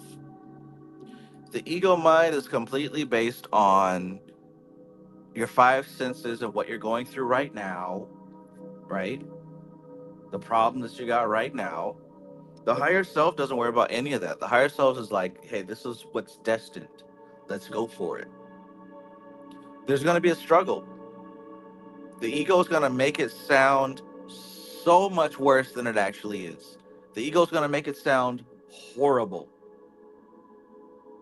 Are you going to listen to the ego? Or are you going to listen to the higher self? Because once you do listen to the higher self and you follow through and take care of what needs to be taken care of, you'll find that it's smooth in comparison to the fear. It's smooth in comparison to the doubt, what you thought it was going to be. It's going to be easy and smooth. You say that it's hard, but it's only hard. It's only hard in your mind. It's only hard when you think about it.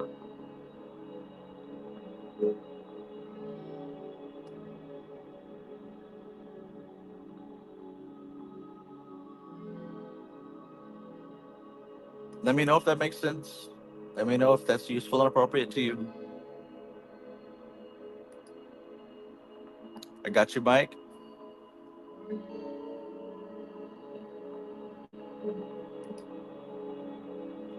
We are professional right now, Curve. We are not making any diddler jokes. And I'm still resisting the thought of Silver Surfer Diddy. I don't want none of y'all sending me astral projections of Diddy as the Silver Surfer.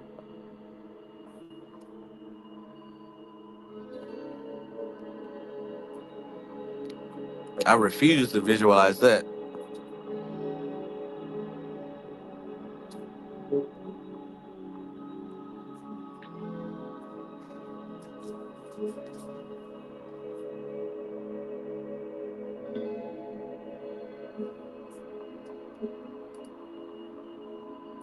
I refuse. I think I told the story before. I was in the Navy, and we were woken up early in the morning to do our marches and shit. And there was this one kid. He was really weird. I think he was kind of slow, but he used to always wear this trench coat, and like he just stayed to himself. Well, anyways, they get to be real sticklers about how you wear your uniform, and it's like not even the authorities, but like just us. You know what I'm saying? Waiting for the authorities to come and tell us where to go. They were all picking on this kid, like telling him he's wearing his trench coat wrong or whatever. And you need to do it this way. You have to do it this way. You have to tuck it in. And he snapped. He had enough. He turned around and he screamed, I refuse. He refused with all his strength. Boy, that shit was so funny. You got to understand, like, he was a quiet dude. He never talked. He didn't really say much. But they pushed him to the point where he screamed, I refuse. And that's how I feel about you trying to talk about Silver Surfer Diddy. I refuse. Okay, so looks like Laya is next. Laya is next. Did you have a general or was there a specific question?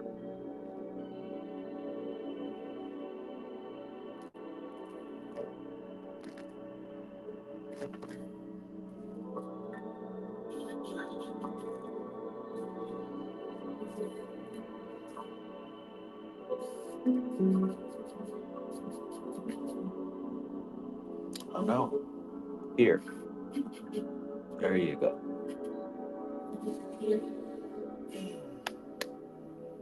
Specific? Okay. Um, Let me know your specific question.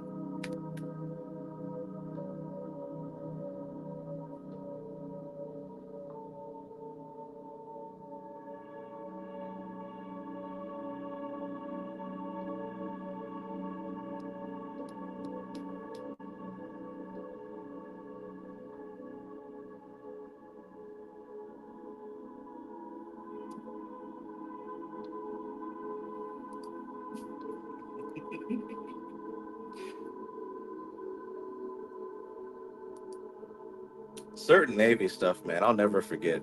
Maybe it's because I don't know. That was a whole trauma state in itself, man. Boot camp. Anybody here ever been to boot camp? That's a trauma in itself, isn't it?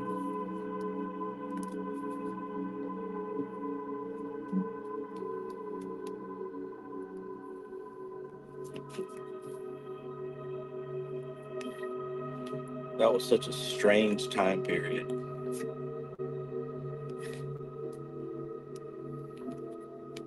I mean, I don't hate it, but I don't love it either. Looking back though, I can see there was a lot of massive mind control, but I didn't know anything about that back then. I didn't know anything about that at all.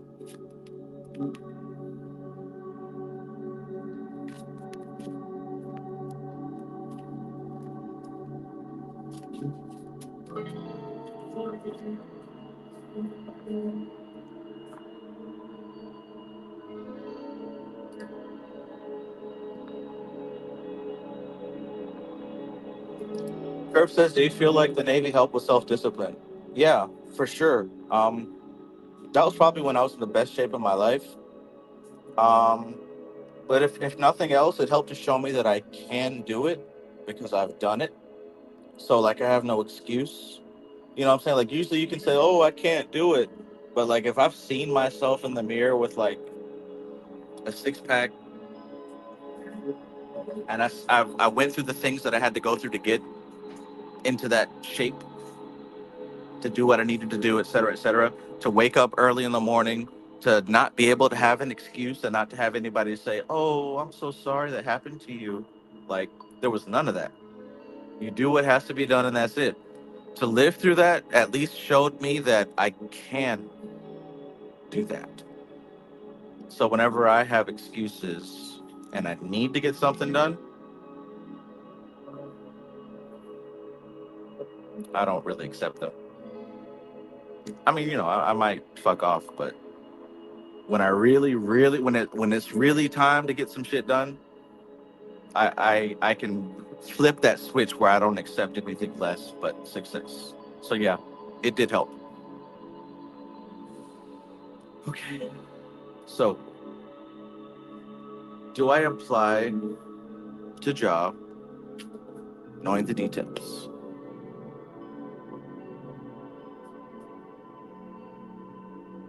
Strategy says play, but go higher.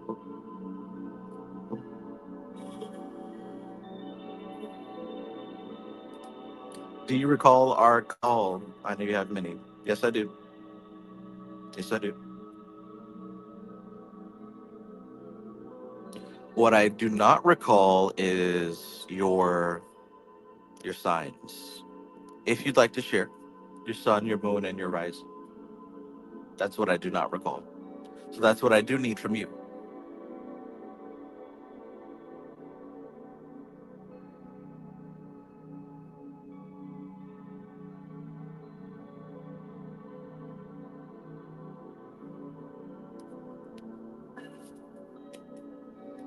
I refuse. Man, that was so silly.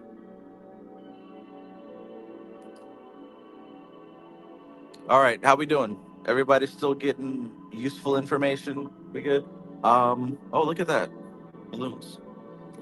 So we have Laya here right now. Next we have Romeo. And I got your sign information, Romeo. We got El Sanchez, Mac and Cheese, Minosis, Curve, Framestar, Mike, Kevin. All right, just stay tuned. Um, I will certainly let you know when it's your turn. If you need to go get some soda pop or watch the sports ball game.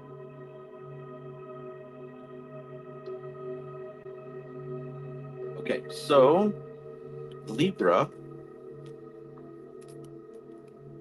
Oh, my mom's a Libra,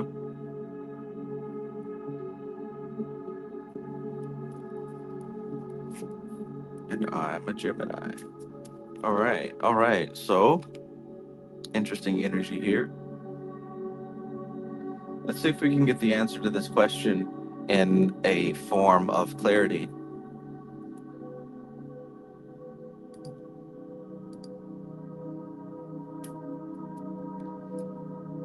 13, 14, 15, 16, 17, 8.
All right.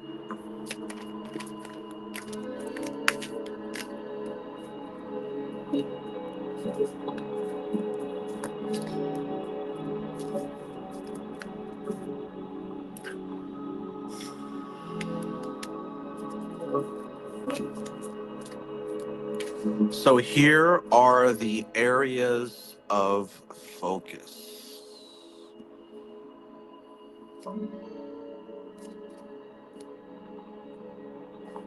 As far as focus is concerned, Three of Cups. Now, three is an aspect of Bina. Three is an aspect of Bina. Bina is she who receives influence and gives shape to that influence. Now, the Three of Cups, we're dealing with a celebration. You can see the three gunas as well: Rajas, Tamas, and Sattva, in a state of cooperation. We could even call that harmony, but they're in a state of cooperation. So, right now, you might find yourself in a position where you're above the nonsense and you can see the different energies at play. You can see the different energies at play. And I know, in the thick of it, it does not seem like play.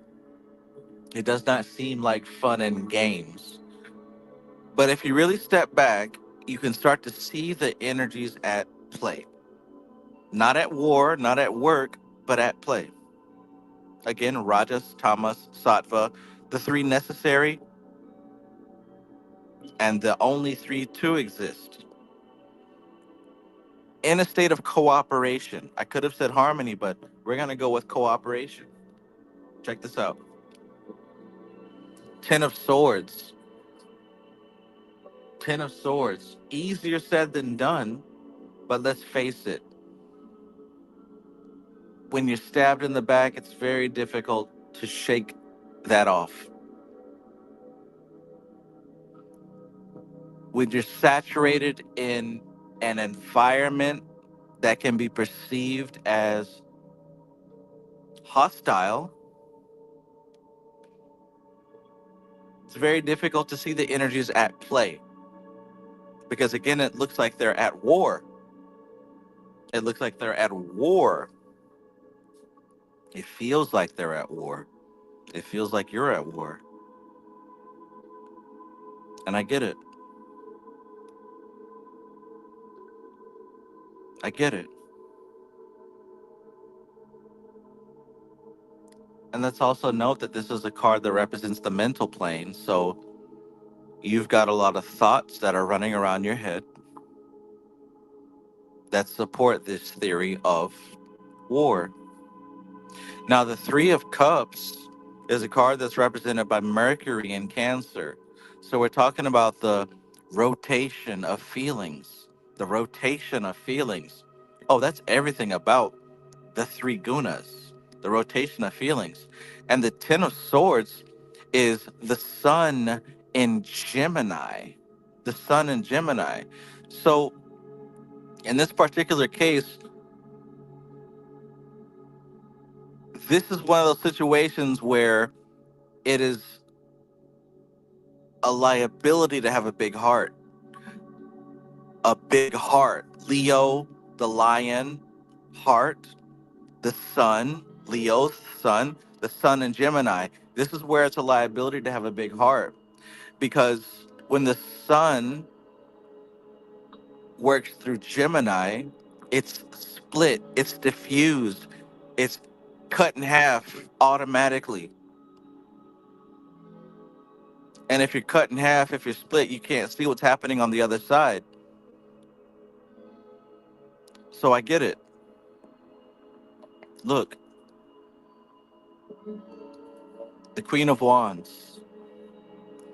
Now, the Queen of Wands is a card of someone who has a lot of experience. She does not sit on that throne without having a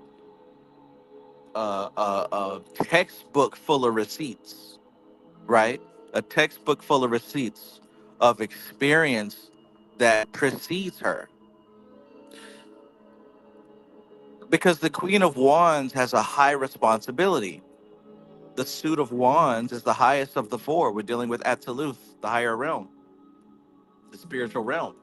So for her to sit on that throne, in the beginning of that song "Regulators" by Warren G, he says you can't be any geek off the street. You can't be any geek off the street. You got to be handy with the steel. You know what I mean? Got to be able to earn your keep. This shows someone who has a level of responsibility and who's able to manage that responsibility efficiently. High stakes. So again, being in this level, it's understood why things might seem hostile, and it's understood why the play might seem like war.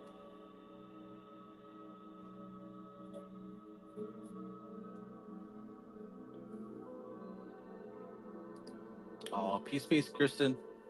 I'll see you. I'll talk to you later, for sure. Veronica Archaga, peace and greetings. I love you, Veronica.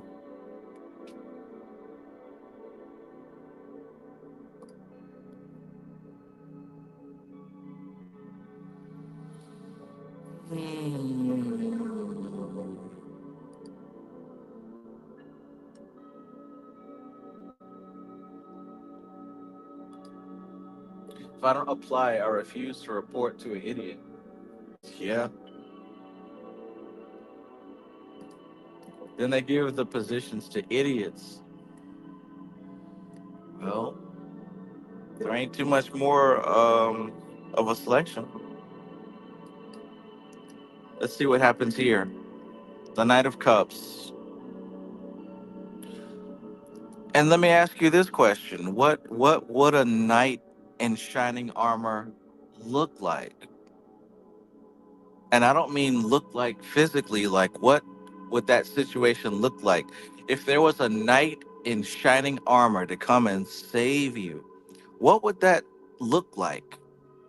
Again, not necessarily a person that's coming through. What would be a metaphorical knight in shining armor for you? Can you envision that? Can you picture that? Could you see that? What type of scenario would be the type of scenario that you could call a knight in shining armor? How would that look? What area of your life would that affect?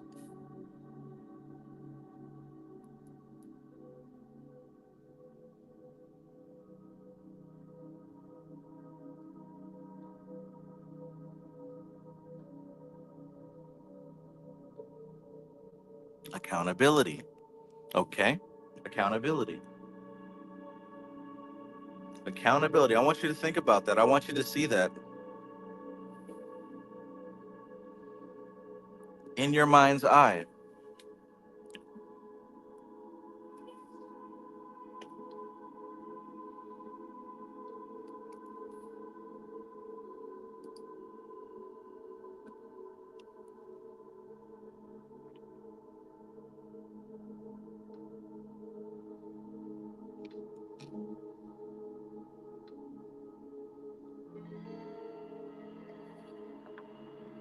Seeing these energies at play, the environment may seem hostile.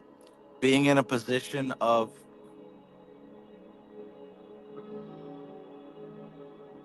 the ability to manage the madness.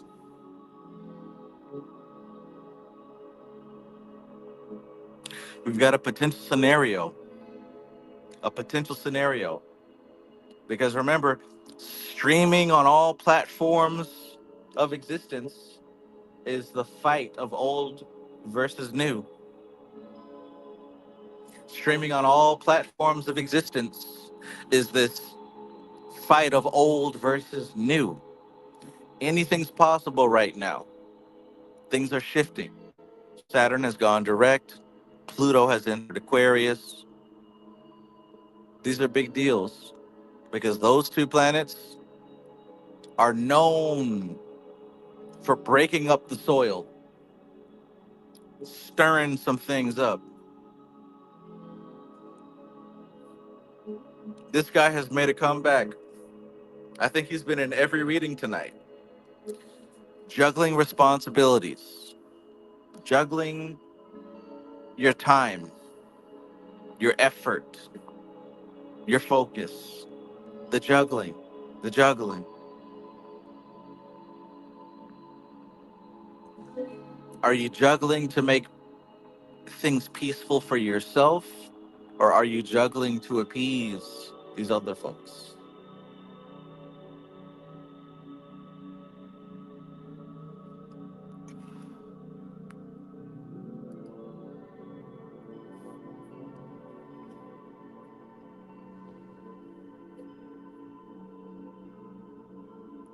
Because when we deal with the chariot,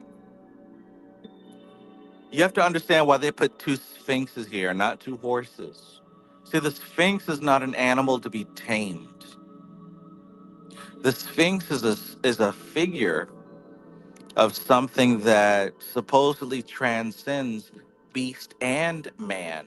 The sphinx does not submit.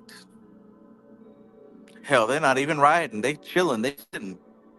And they're both looking in opposite directions. So the black one is liable to go over here. The white one's liable to go over here.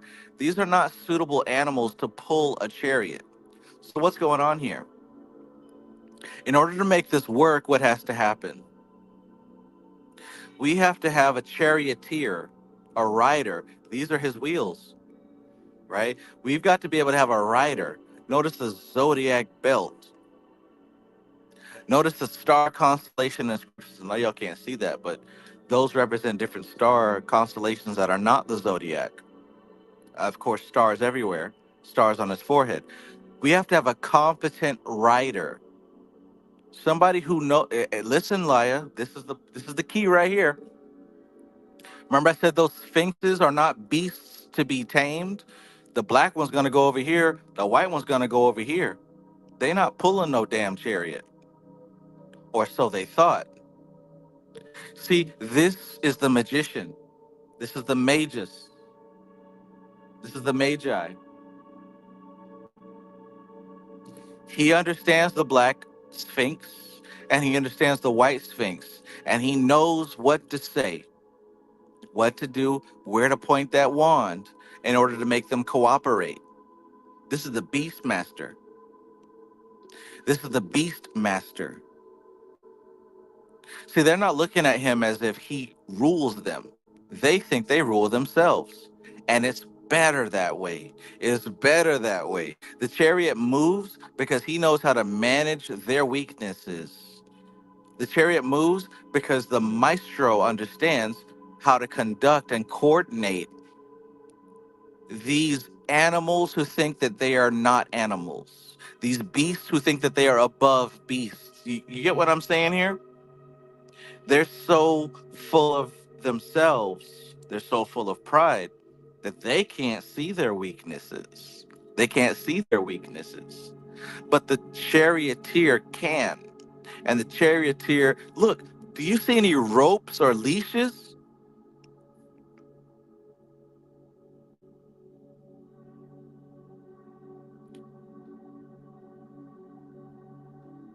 I don't see any ropes or leashes.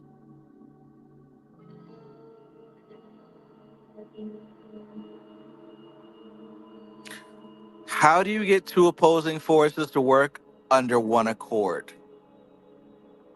How do you get two opposing forces to work under one accord?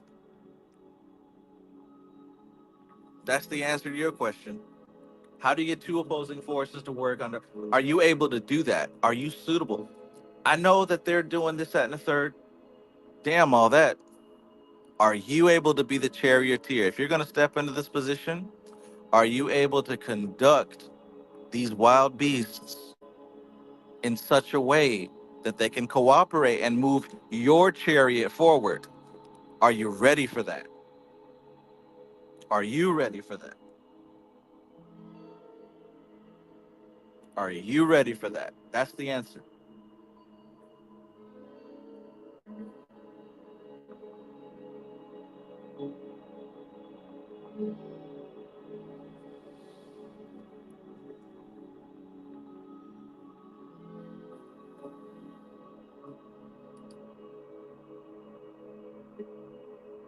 Let me know how we doing.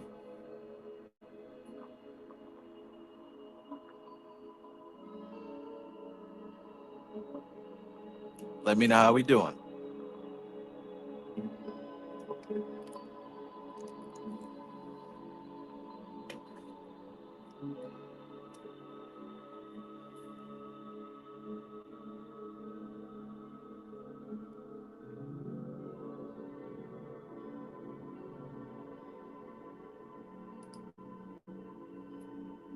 If your question was, do I apply to the job knowing the details? My answer is, are you able to steer the ship? Are you able to conduct? Are you able to wrangle the beasts into one Honda Accord?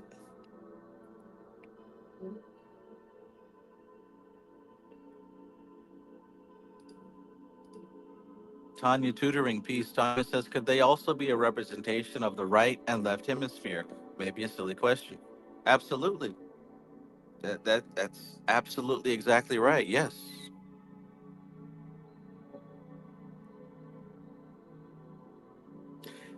And the same thing applies because even the right hemisphere and the left hemisphere, where we're dealing with abstract thought and logical thought, they're not seeing eye to eye. They're literally looking in both directions, right? Charleston White. They look at one's looking to, they got atrophoria, right? They have a rare condition called atrophoria.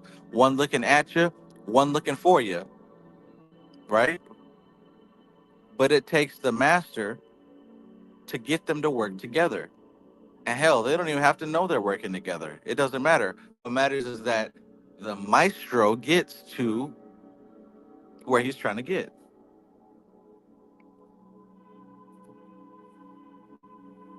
Let them scramble and scrape because honestly, that's what they want to do. But in the meantime, do what you got to do to get what you need out of the situation.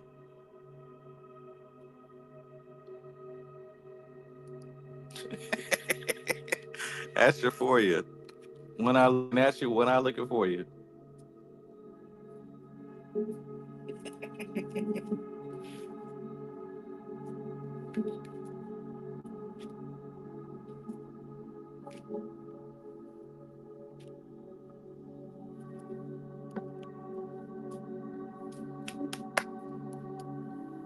All right, all right. I hope that gives you some insight, right? Because you can't change them, folks.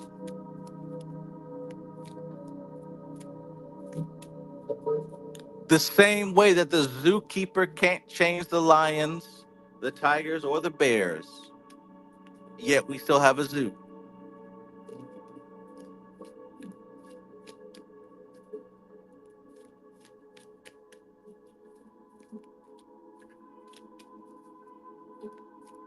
We still have a zoo.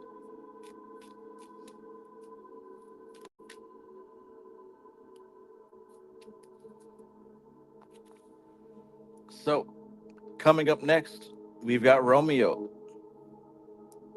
You with me, Romeo? Are you here, Romeo? Romeo, followed by El Sanchez and Mac and Cheese. Romeo, El Sanchez, and Mac and Cheese.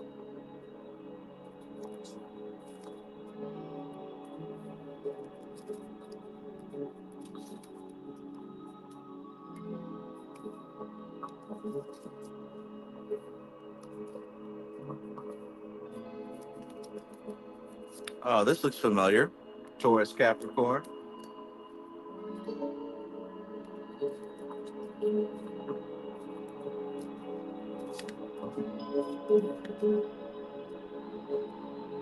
But I think last time it was Scorpio.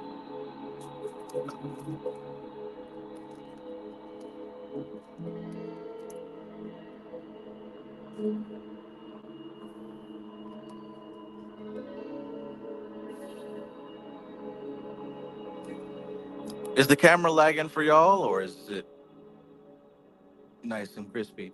It might just be lagging on my end.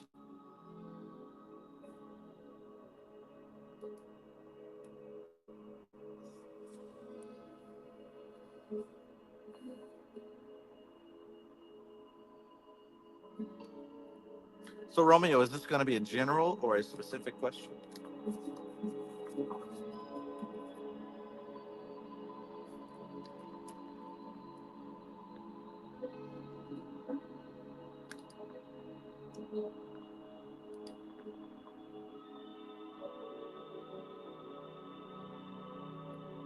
Laya, thank you.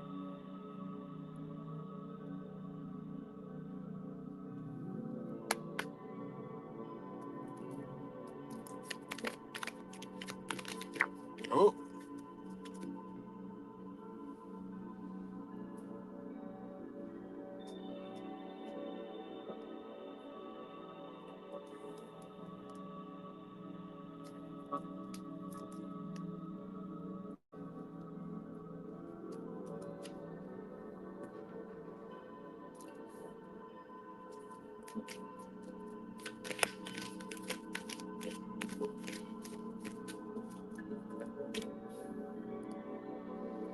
Romeo says, I wanted to know what, or I wanted to know what will come out of the decision being made tomorrow. I already know the decision, but I don't know what will be after. It makes two of us, right?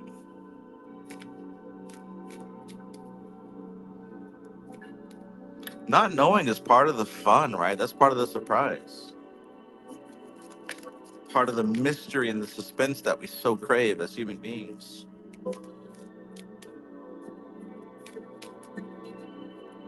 Or at least that's what the ego wants. And sometimes excitement can turn into anxiety.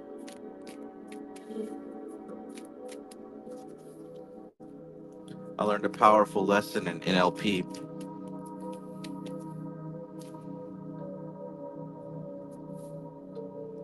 A guy asked, what's that emotion called when your palms are sweaty and your heart's beating fast and you got sweat pouring down your forehead? What's that emotion called? And lo and behold, everybody in the audience had a different answer. One person said that, that's nervousness. That's when, I don't know, you're on trial and you're waiting for the judge to give his verdict, guilty or not guilty. He said it's fear. Another person said that it's a weird kind of fear excitement being on a Ferris wheel, right? Edging closer and closer to the top, palms sweaty. Someone talked about having their first kiss with a particular lover, palms sweaty, forehead sweaty, heart beating fast. And what I learned from that particular exercise is that, wow, we can't, that's not an emotion. That is the body's response to excitement. When your palms are sweaty and your heart's beating and you got sweat dripping down your forehead and thoughts racing, that's not fear. That's not excitement. That's the default aroused state. Now, depending on what you label it, that's where you go from there. Depending on where you label it, that's where you go from there. But understand that any aroused, heightened state are going to have the same physiological results. So be careful. Because sometimes you might feel that way and say, uh-oh, I'm scared, I'm afraid, I'm experiencing fear. Not necessarily. Not necessarily.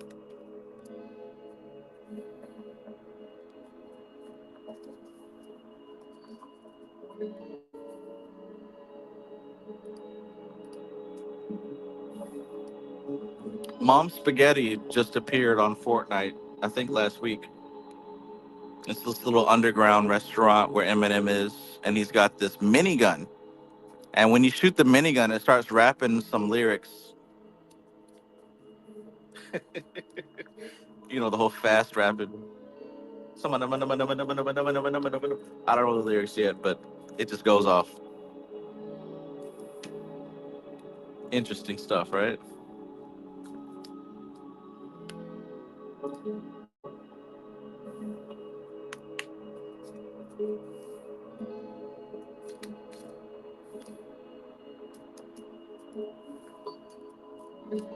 All right, so let's answer your question here.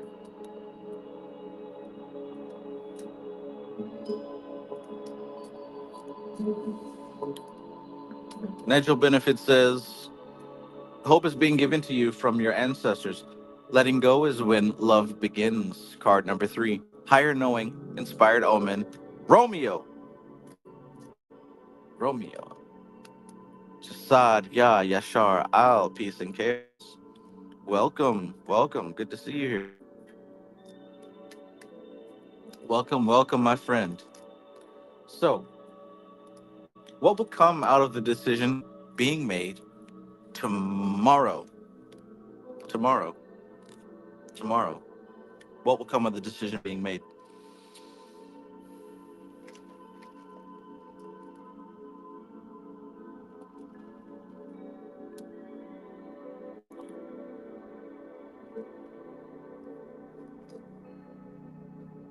Heavy shoulders, right? Strong back, right? You got a lot on your mind. That's the suit of swords.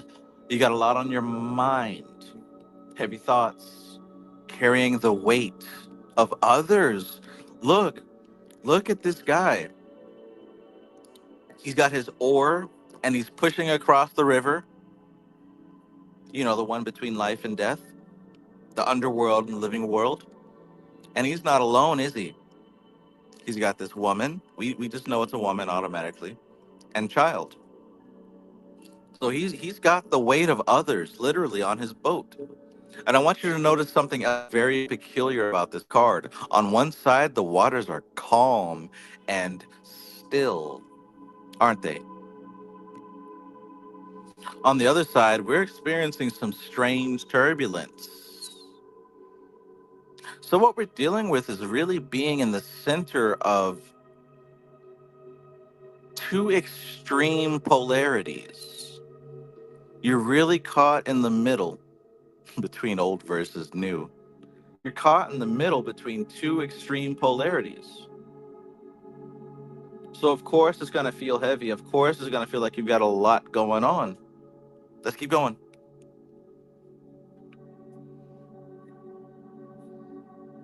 Two things. Number one, you know this is the answer. Number two, I'm going to go out on a limb and say you've been doing what you're supposed to do. I'm going to go out on a limb and say that you've been putting in your meditation. You've been still. You've been working on yourself. You've been taking the time to chill, to relax, and to try to see the situation from a perspective of neutrality, right? I'm going to assume that you have been doing that. If not, then you need to be doing that. The Six of Swords is represented by Mercury in Aquarius. So lots of movement in this field of helping the world, saving the world, right? We got the Four of Swords. This is some heavy mental energy, right? You got a lot of thoughts on your mind, weighing on your shoulders. And then you have this guy who has his thoughts outside of him, right? As above, so below. And he's resting and he's relaxing. The Four of Swords is going to be represented by Jupiter in Libra, an expansion of that balance, of that harmony. Look, Eight of Cups. So we're dealing a lot with the mental. Now we're getting to the emotional. And what do you see here? What's he doing in this card? You tell me. You go ahead and type that in. We've got the Eight of Cups, and that's represented by Saturn and Pisces. There's a restriction going on. There's a discipline going on. There's a closing going on in the realm of dreams, in the realm of fantasies, in the realm of things that you wanted to happen, but you're realizing that they're not happening. And that sucks for anybody, right? Because that's essentially a trauma state. It's a cognitive dissonance. When we wanted something and we've held on to these beliefs, and to actually see them not coming to pass, to actually accept that, damn, everything that I thought isn't even going to happen. That's trauma. That does cause trauma, right? Trauma isn't just getting beat up. Trauma happens like this too, because this can change your whole future. You're gonna move differently because of this. I'm walking different. I'm talking different. Tough, right?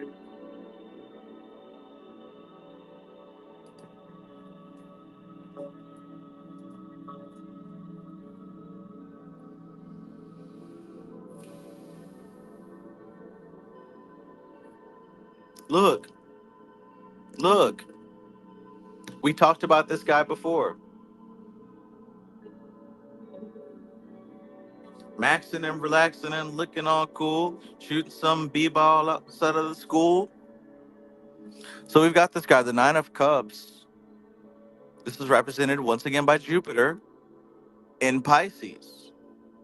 We're talking about an expansion of the dreams. How crazy, right? Because here you've got Saturn in Pisces, the disciplining, the restriction, the closing off of dreams. And here you have the Jupiter in Pisces, the expansion of dreams. Look, before you can step into your prosperity, before you can step into the season of victory, there's a lot of doors you're going to have to close off. There's a lot of there's essentially this emotional cancer, right? There's a lot of things that are floating around you, a lot of thought forms, larvae and egregores. They're not feeding you. In fact, they're feeding on you. And you know what I'm talking about. You've got a lot of forces that are around you that are draining you. It's time to walk away from them. It's time to cut them off. It's time to move beyond them. Because, like I said, in the general reading, the comfort that you've got, you know what I'm saying? You chilling, you cool, everything's great, but it's not feeding you. And you know that you deserve more. You know that that's not the best that life has for you. You got to walk away from that stuff. You got to move past it. Because once you start to limit and cut away from some of these dreams that don't feed you, fantasies that don't feed you, beliefs that don't feed you, once you cut that stuff off and walk away, you have no choice but to step into a new reality. Our reality is literally constructed on our beliefs. So if you're believing a lot of nonsense that weighs heavy on your shoulder, and the fact that you have to separate yourself and meditate just so you can feel okay, that goes to show that there's a lot going on around you that you don't need. Cut it off. Cut it off, and then you can step into a zone where you start receiving the benefits of being somebody who's awake and intelligent.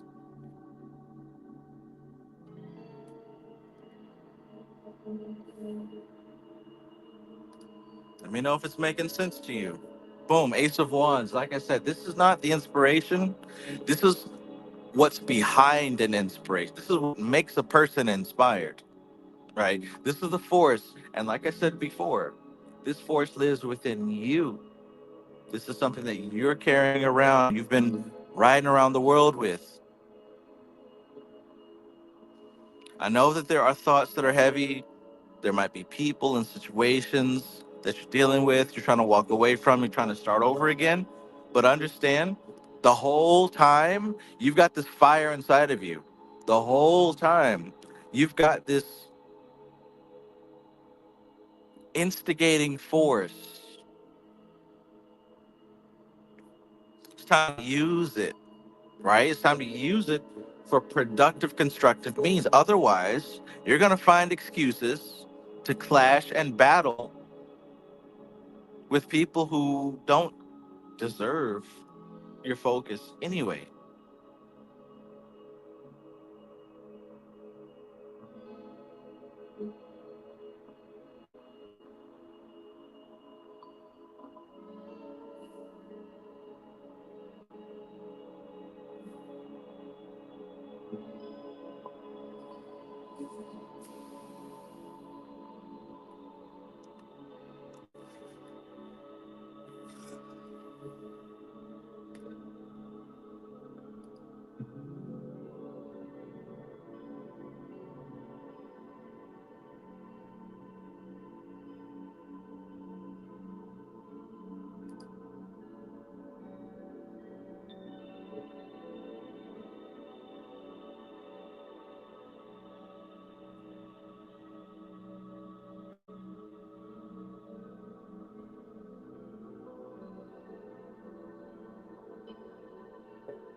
Mm. Hmm. What do you think?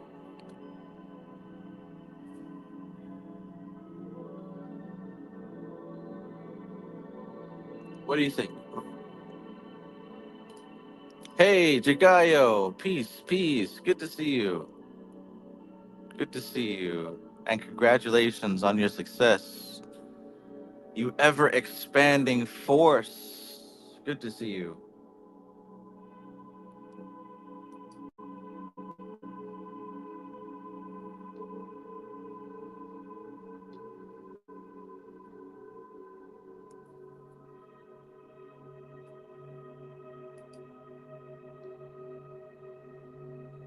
Let's take this energy and put it to use. Because otherwise, you're going to find a use for it that may not be useful and appropriate. So, Romeo, let me know if you got something out of this. Let me know if you got something out of this that you can apply. Seriously. Did you get something out of this that you can apply to your current circumstance? You got a lot on your shoulders. Heavy is the head that wears the crown. I'm going to go out on a limb and say that you have been meditating. You have stepped aside. You have been working on yourself to prepare and to strengthen yourself. If you haven't, then now is the time to do that. I can see that you have a number of things that have been happening in life that it's time to walk away from. People, circumstances, etc. And once you walk away, and this is what was also said in the general reading, once you walk away and cut those things off, now you open yourself to like actual abundance. Yes, money, stuff, right? You open yourself to abundance once you release the extra baggage. And of course, with more stuff that you want comes new inspiration, but not just inspiration like, oh, I want to go exercise. Long term, lasting, real inspiration, real fire, fire that transforms the psyche, and put it to use. Put it to use. Because look, there's a lot of folks who use the energy that they have to try their best to overcome other people who are trying the same stuff they're trying to do.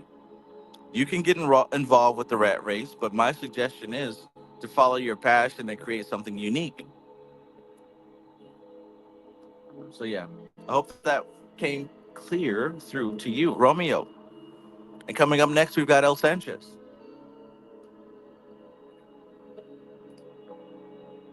Temple Magnolia, peace. Let me know if that resonates. I sure hope it does. I'm sure it does. I don't see how I can.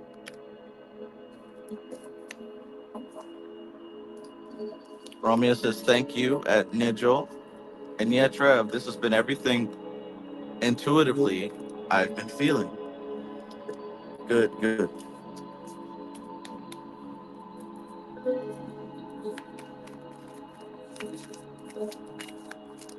Cool beans, cool beans.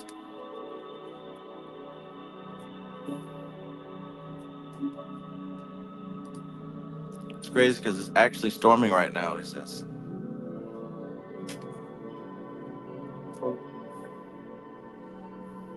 El Sanchez. El Sanchez. Waiting for you, El Sanchez.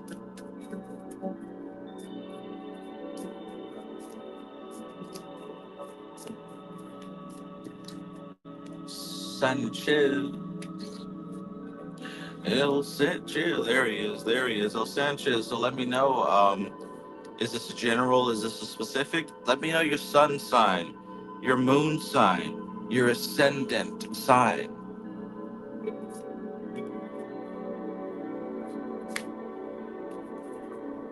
And with those pieces of information, I should be well equipped to interpret these energy patterns.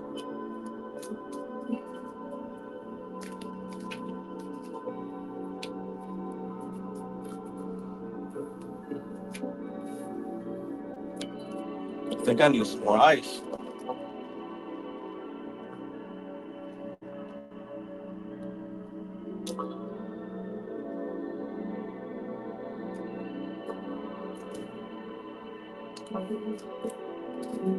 Capri Sun.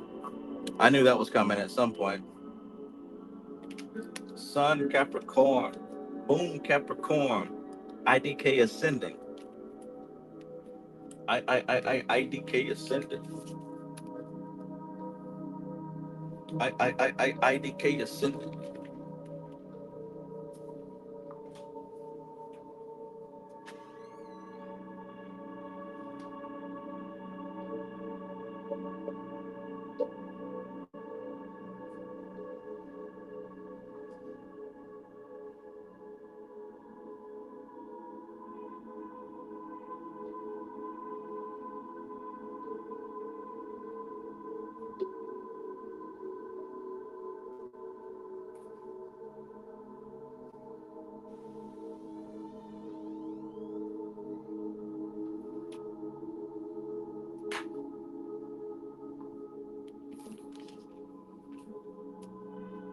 So let's see what we got here. General reading for the Capricorn and all of us.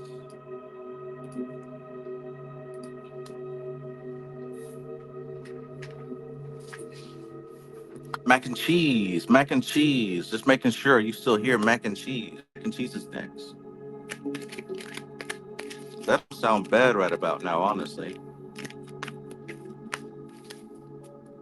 Macaroni. A millionaire. Tougher than Nigerian hair.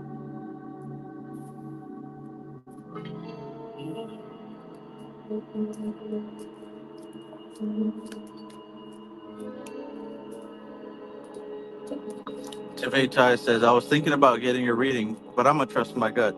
The energy doesn't feel welcoming for divination tonight for me personally. Go with it. Go with it. The answers are probably within me anyway. Probably got to do my own work. The answers are always. I mean, are they ever not? Are they ever not?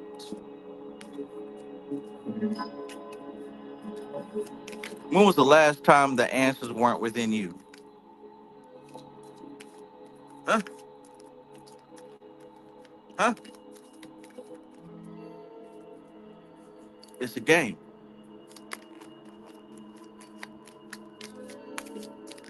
Hope you pay your light bill on time.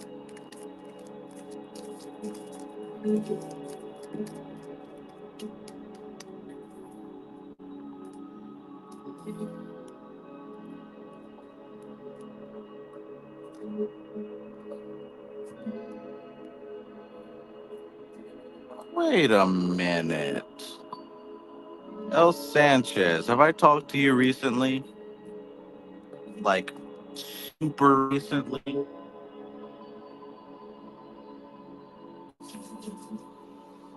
I think you really gotta go. Just go. Capricorn. It all makes sense. Rainwater, peace, peace.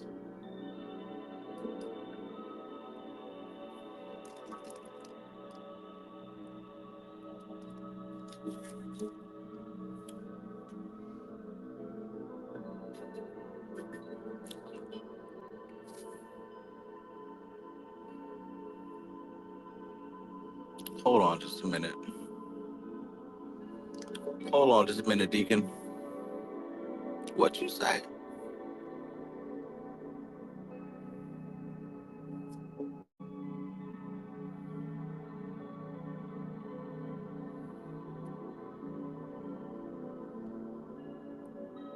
I don't know. The signs starting to add up. I'm starting to feel some kind of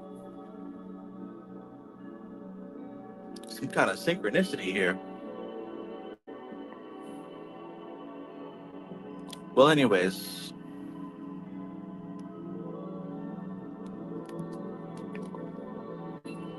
okay. The Knight of Pentacles makes another appearance.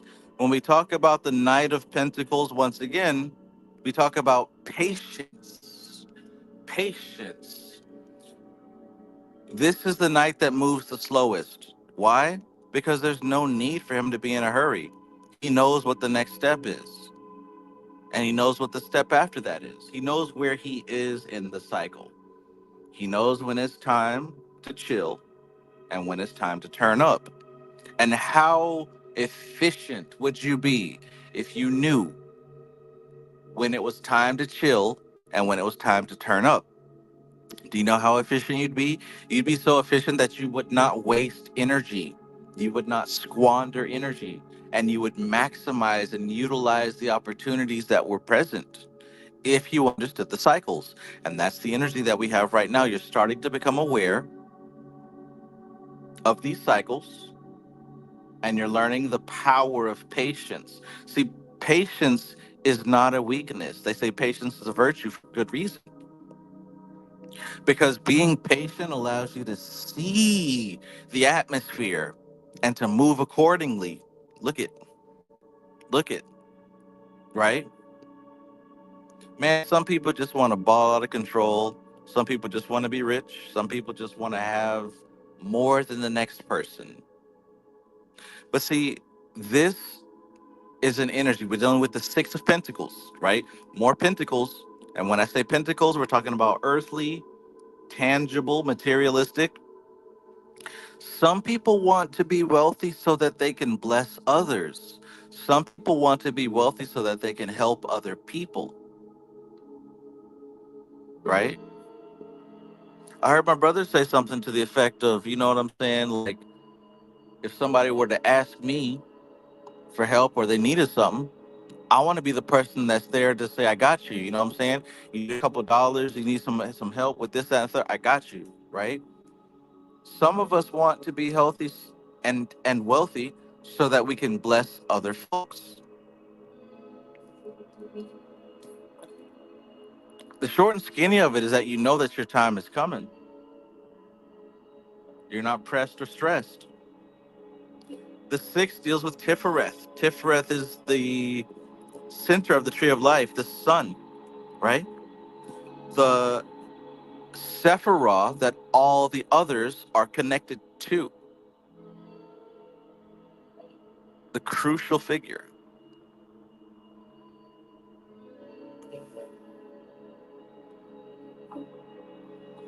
And we're back with this fight. There is most certainly conflict. And when we're dealing with this type of energy of patience and giving and helping, when we're dealing with this type of energy, of course, when something like this is thrown into the mix, you can expect that this is a distraction, that this is something that is angled to throw you off your path. So, of course, you're going to have some type of pattern interrupt, some type of cognitive dissonance, some type of spat, some type of disagreement, some type of challenge. You're going to have something that pops up that's going to do everything it can to take you away from your original energy. Slow and steady, right? Slow and steady because you know the time, and giving, right? Giving, not accumulating stuff to be better than others, but accumulating stuff so that you can make sure that you can help those who you love who need. So of course something's going to pop up to throw you off of that track, because if we had more people like this, we'd have less people like that. So despite the challenges that come your way, despite the patience, and even you giving when you barely have enough, or I'm not going to say that.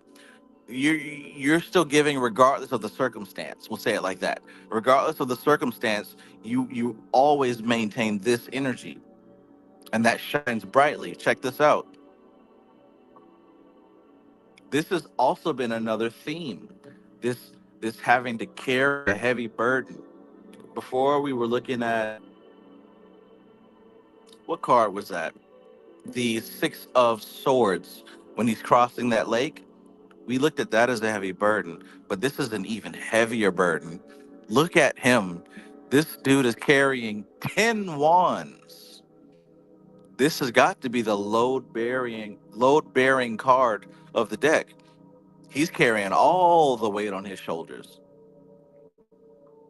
It's folks around him that don't even realize. They don't even know that their fates are in his hands, are on his shoulders. They don't even know. And you know what? That's fine. They don't need to know. Because you got to think about this burden that he's carrying. It's not just carrying a burden for the sake, like, oh, I'm just going to carry all this extra weight because, well, they couldn't do it without me. No, these sticks have a destination. These wands have a purpose and a place.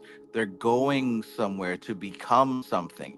He's not simply carrying a burden. He's building. He's building.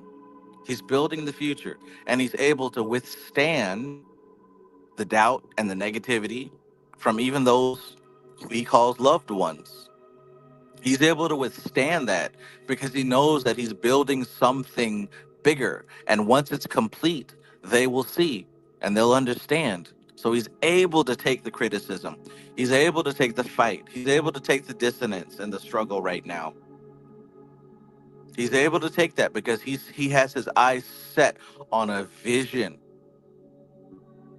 Now, see, this is the 10th card of the Wands suit, because at the very bottom, the very low end of the spiritual suit of Wands is physical action, Malkuth.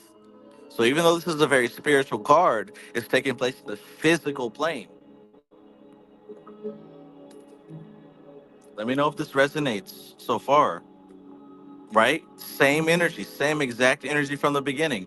There's a lot of toil, there's a lot of patience, there's a lot of work, right? The Ten of Wands deals with Saturn in Sagittarius, right? Saturn in Sagittarius. You got to really restrict your focus. to pull this off. You've got to restrict your focus to be able to pull this off. The Seven of Pentacles is going to be represented by Saturn again in Taurus. And they work together here in understanding once more that there's a time for planting, time for watering, a time for harvest. There's a time for it. This guy's patient. He's waiting for it. He understands. It takes time for this to grow. The same way that this guy understands. This card is called oppression, by the way. He's oppressed by his dreams of the future. He knows that it takes time, one stick at a time, building it slowly, slowly building it. They hating on him. They tell him to give up, tell him he's wasting his time, that he's delusional, right? Look, look, look at this. Look at this. Didn't she appear for the collective reading? And what did she tell us in the collective reading a couple of hours ago? You know what she said to us? She said, cut off the loose ends. She said, cut off the loose habits. She said, cut off the loose thoughts. There's a few things that are clinging and hanging around like rotten dingleberries, stinking up the place, just hanging around, that aren't serving a purpose, that aren't helping, that are not useful and appropriate. It's time to slice them away. It's time to release that baggage. Let it go. Because honestly, the baggage is the only thing that's holding you back. The baggage is holding you back more than the time frame. Like we said in the collective reading, once you slice that head and get rid of that, the floodgates open and the rest of what belongs to you starts to come into your possession. I'm a firm believer in that you cannot lose what's yours. You cannot be robbed from what's yours. What's yours will be yours. Now, there's a certain grace that God has upon us that sometimes we don't get it when we're not ready for it. I say that's a blessing, because I can think that when I was younger, there are things that I would not have been ready for if I got them at that time. Versus now, I know how to handle some things.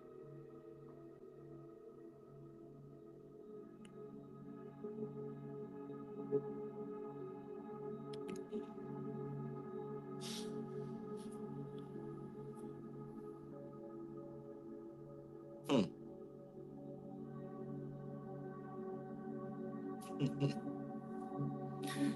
Maintain your frame. Keep being patient. Keep being patient. Keep being diligent. Maintain your good heart of wanting to help people, right? Maintain that good heart. Hey, let these conflicts, these challenges, these things that are popping up, don't invest too much emotion into them, because they are literally distractions trying to throw you off. Some things you can't avoid in life, but you can restrict how invested you are in these things. Fear can only grow and expand when you feed it. Don't feed it. Understand that your hard work will pay off. The patience, the diligence, all of it will pay off. All of it will pay off. Now go ahead and cut off those loose ends. Release those things that are weighing you down and holding you down. That's the formula.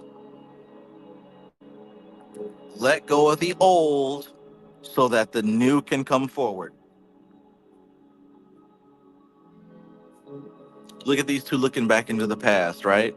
He's giving to, I mean, this could be family members, parents, uncles, aunts, giving to the old. Look, he's invested. This is an old investment. And look at, he's moving towards the future. He's building something for tomorrow. And look at these individuals. They're all mixed up and scattered. They don't know what the hell they want, which is another reason why it's best to leave them be. The patient knight knows what time it is, and he's going to walk his walk gradually. Same thing with the Queen of Swords. She knows that when you chop off the heads of those who are not serving you, you can now see the future more clearly. All right. So let me know, El Sanchez, if this is something that resonates with you, if this is something that you can use constructively, if you got something out of this, let me know. Let me know.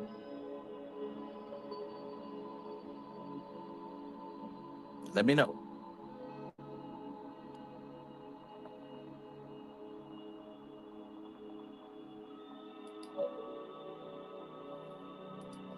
Framestar Films. Framestar says, "Hey Trev, I've been out for a minute. Did I miss my turn already, or still to come?"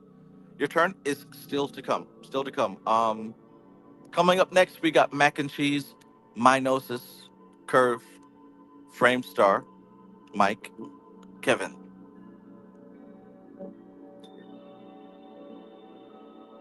So Mac and Cheese, Mac and Cheese. I ain't heard from you yet, Mac and Cheese. Let me know. Jagayo says, loving the Southern Gospel tarot reading. Southern Gospel. Look, man, something weird happens when I use this app. I don't know why it does it, but it gives me a lisp. Have you guys ever heard this app giving me a lisp? I swear, I don't have a lisp. But listening back to some of my older streams, I'm seeing that it's connected directly to this app specifically.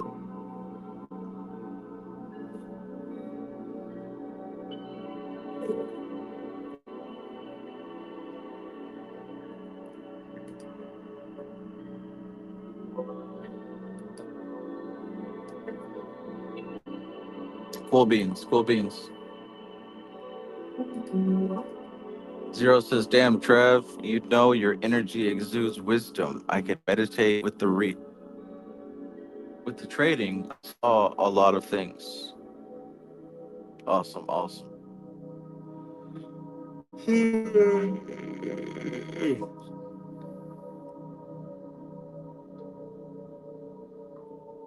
Cool. All right. Mac and cheese, mac and cheese, mac and cheese, where you at?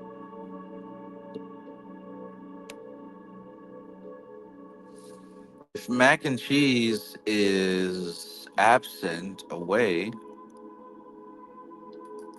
Oh, yeah. Also, we've got Jasad Ya Yashar out.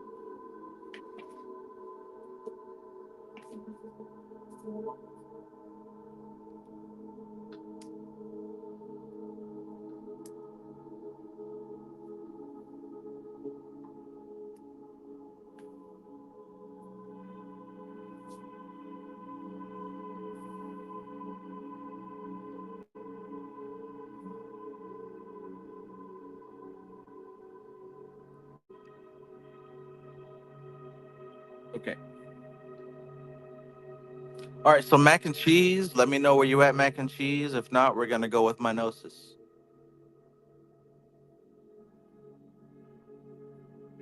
Mac and cheese, Minosis, Curve, Framestar, Mike, Kevin, Jasad.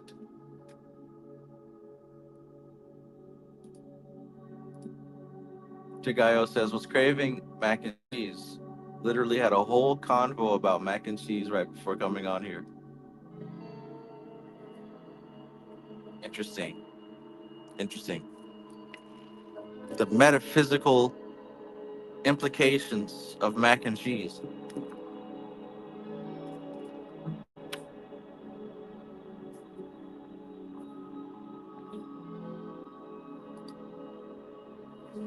Ultimately, I feel sensitive in thoughts. The way I think is more like feminine. It's really hard to explain, Trav. Sorry. Take your time. Take your time. You'll be able to elucidate it clearly. All right, mac and cheese. We talking about your mac and cheese. Been thinking about your mac and cheese. But if there's no mac and cheese, you're gonna have to go with the gnosis. No mac, straight to the gnosis.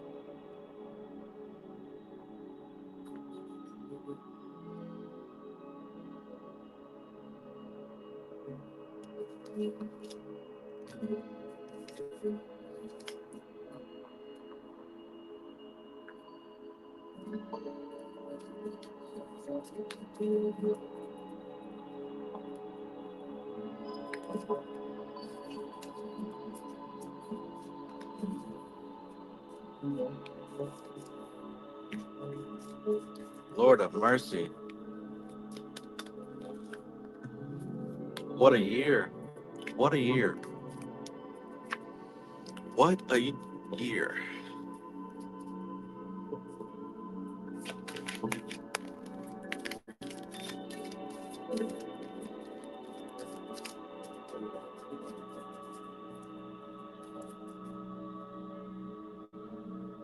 All right, here we go. So we're going from Capricorn, Capricorn to Cancer, Cancer. Luigi's Mansion, chata chata, chata chata chata.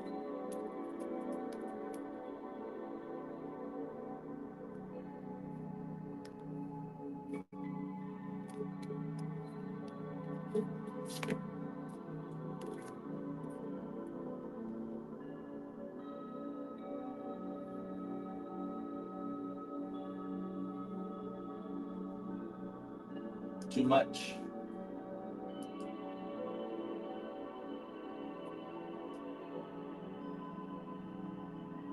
Too much. There we go. Okay, so, all right, so my gnosis, here we go. Is this a general read or do you have a specific question?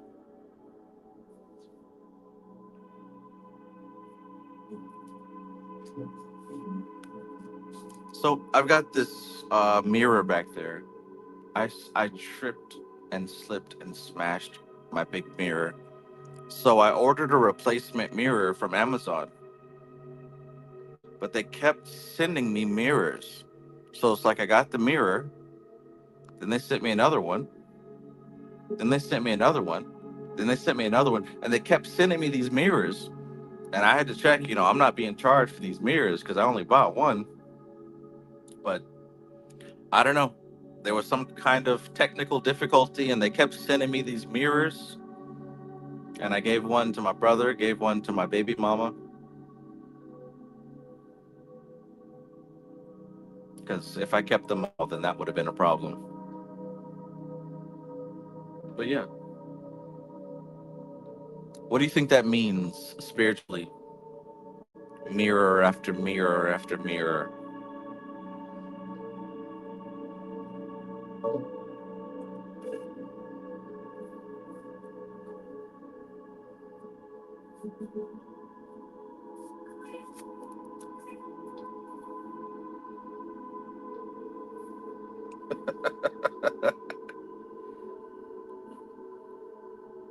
Okay. New business venture. Let's go with it. Let's go with it.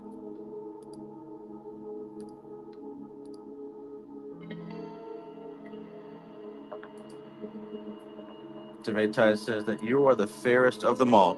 I will accept it. I'll take it. I'll take it all the way to the bank. That way I can get me some ching ching in my pocket.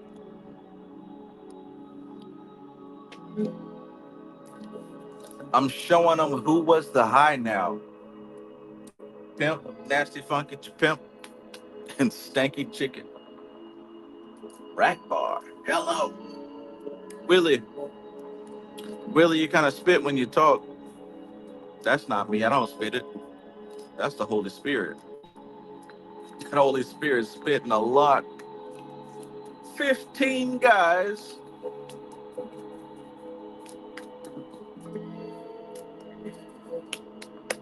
New business venture.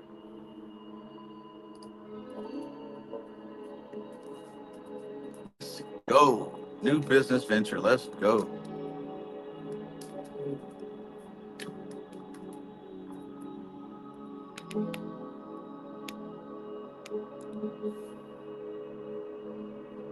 How did that feel to you?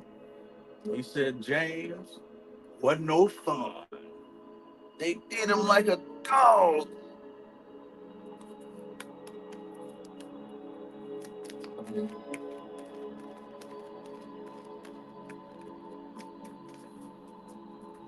This ain't funny, so don't you dare laugh.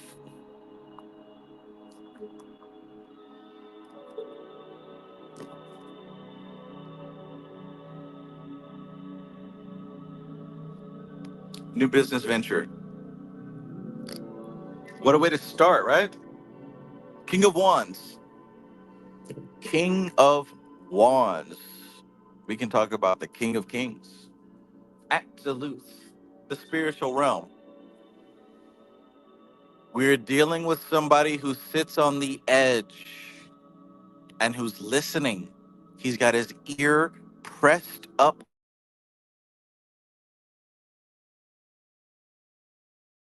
Receives instruction from God and takes that instruction and delivers it to mankind.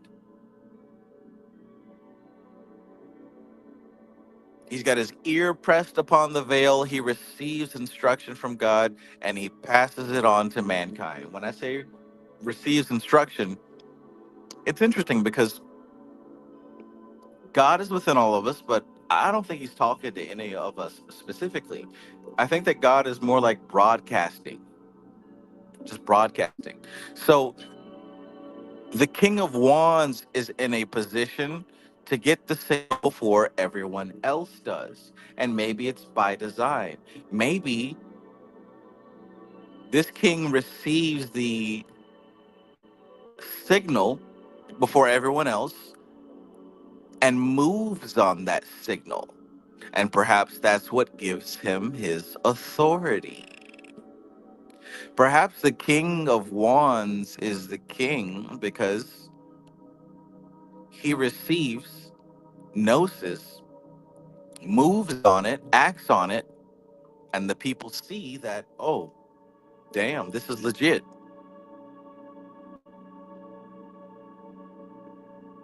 Interesting. Here's the exchange once again.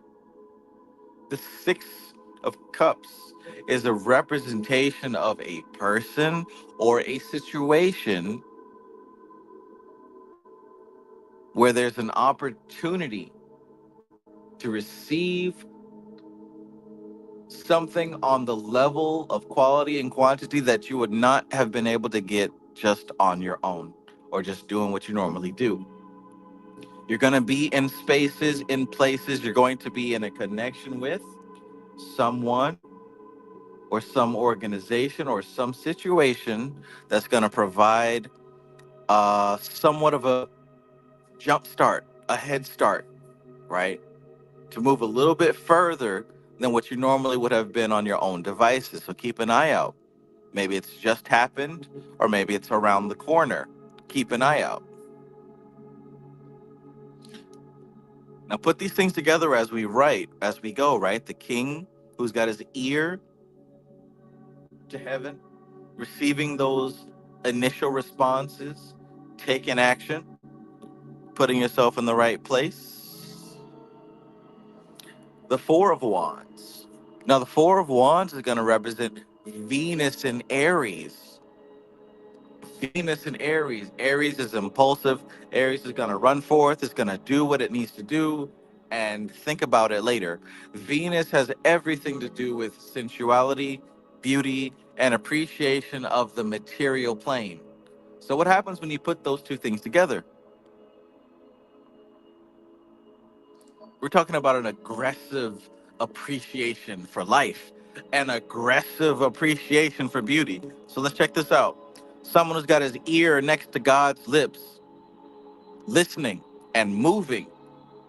We're talking about an opportunity to help you get further ahead than you would have on your own devices. We're talking about an ear towards the divine. We're talking about being in a position to skip levels.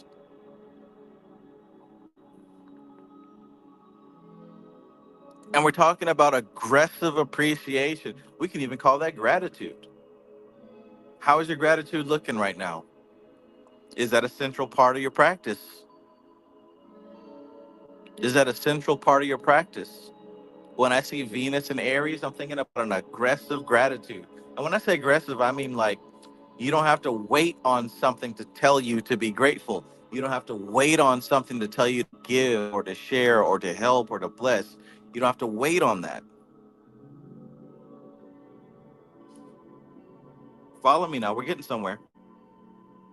We're getting somewhere. King of Pentacles. So with this being and look at the kings, right? With this being a question about a business venture, you can't pull a better card than the King of Pentacles. This is even better than the Nine of Cups.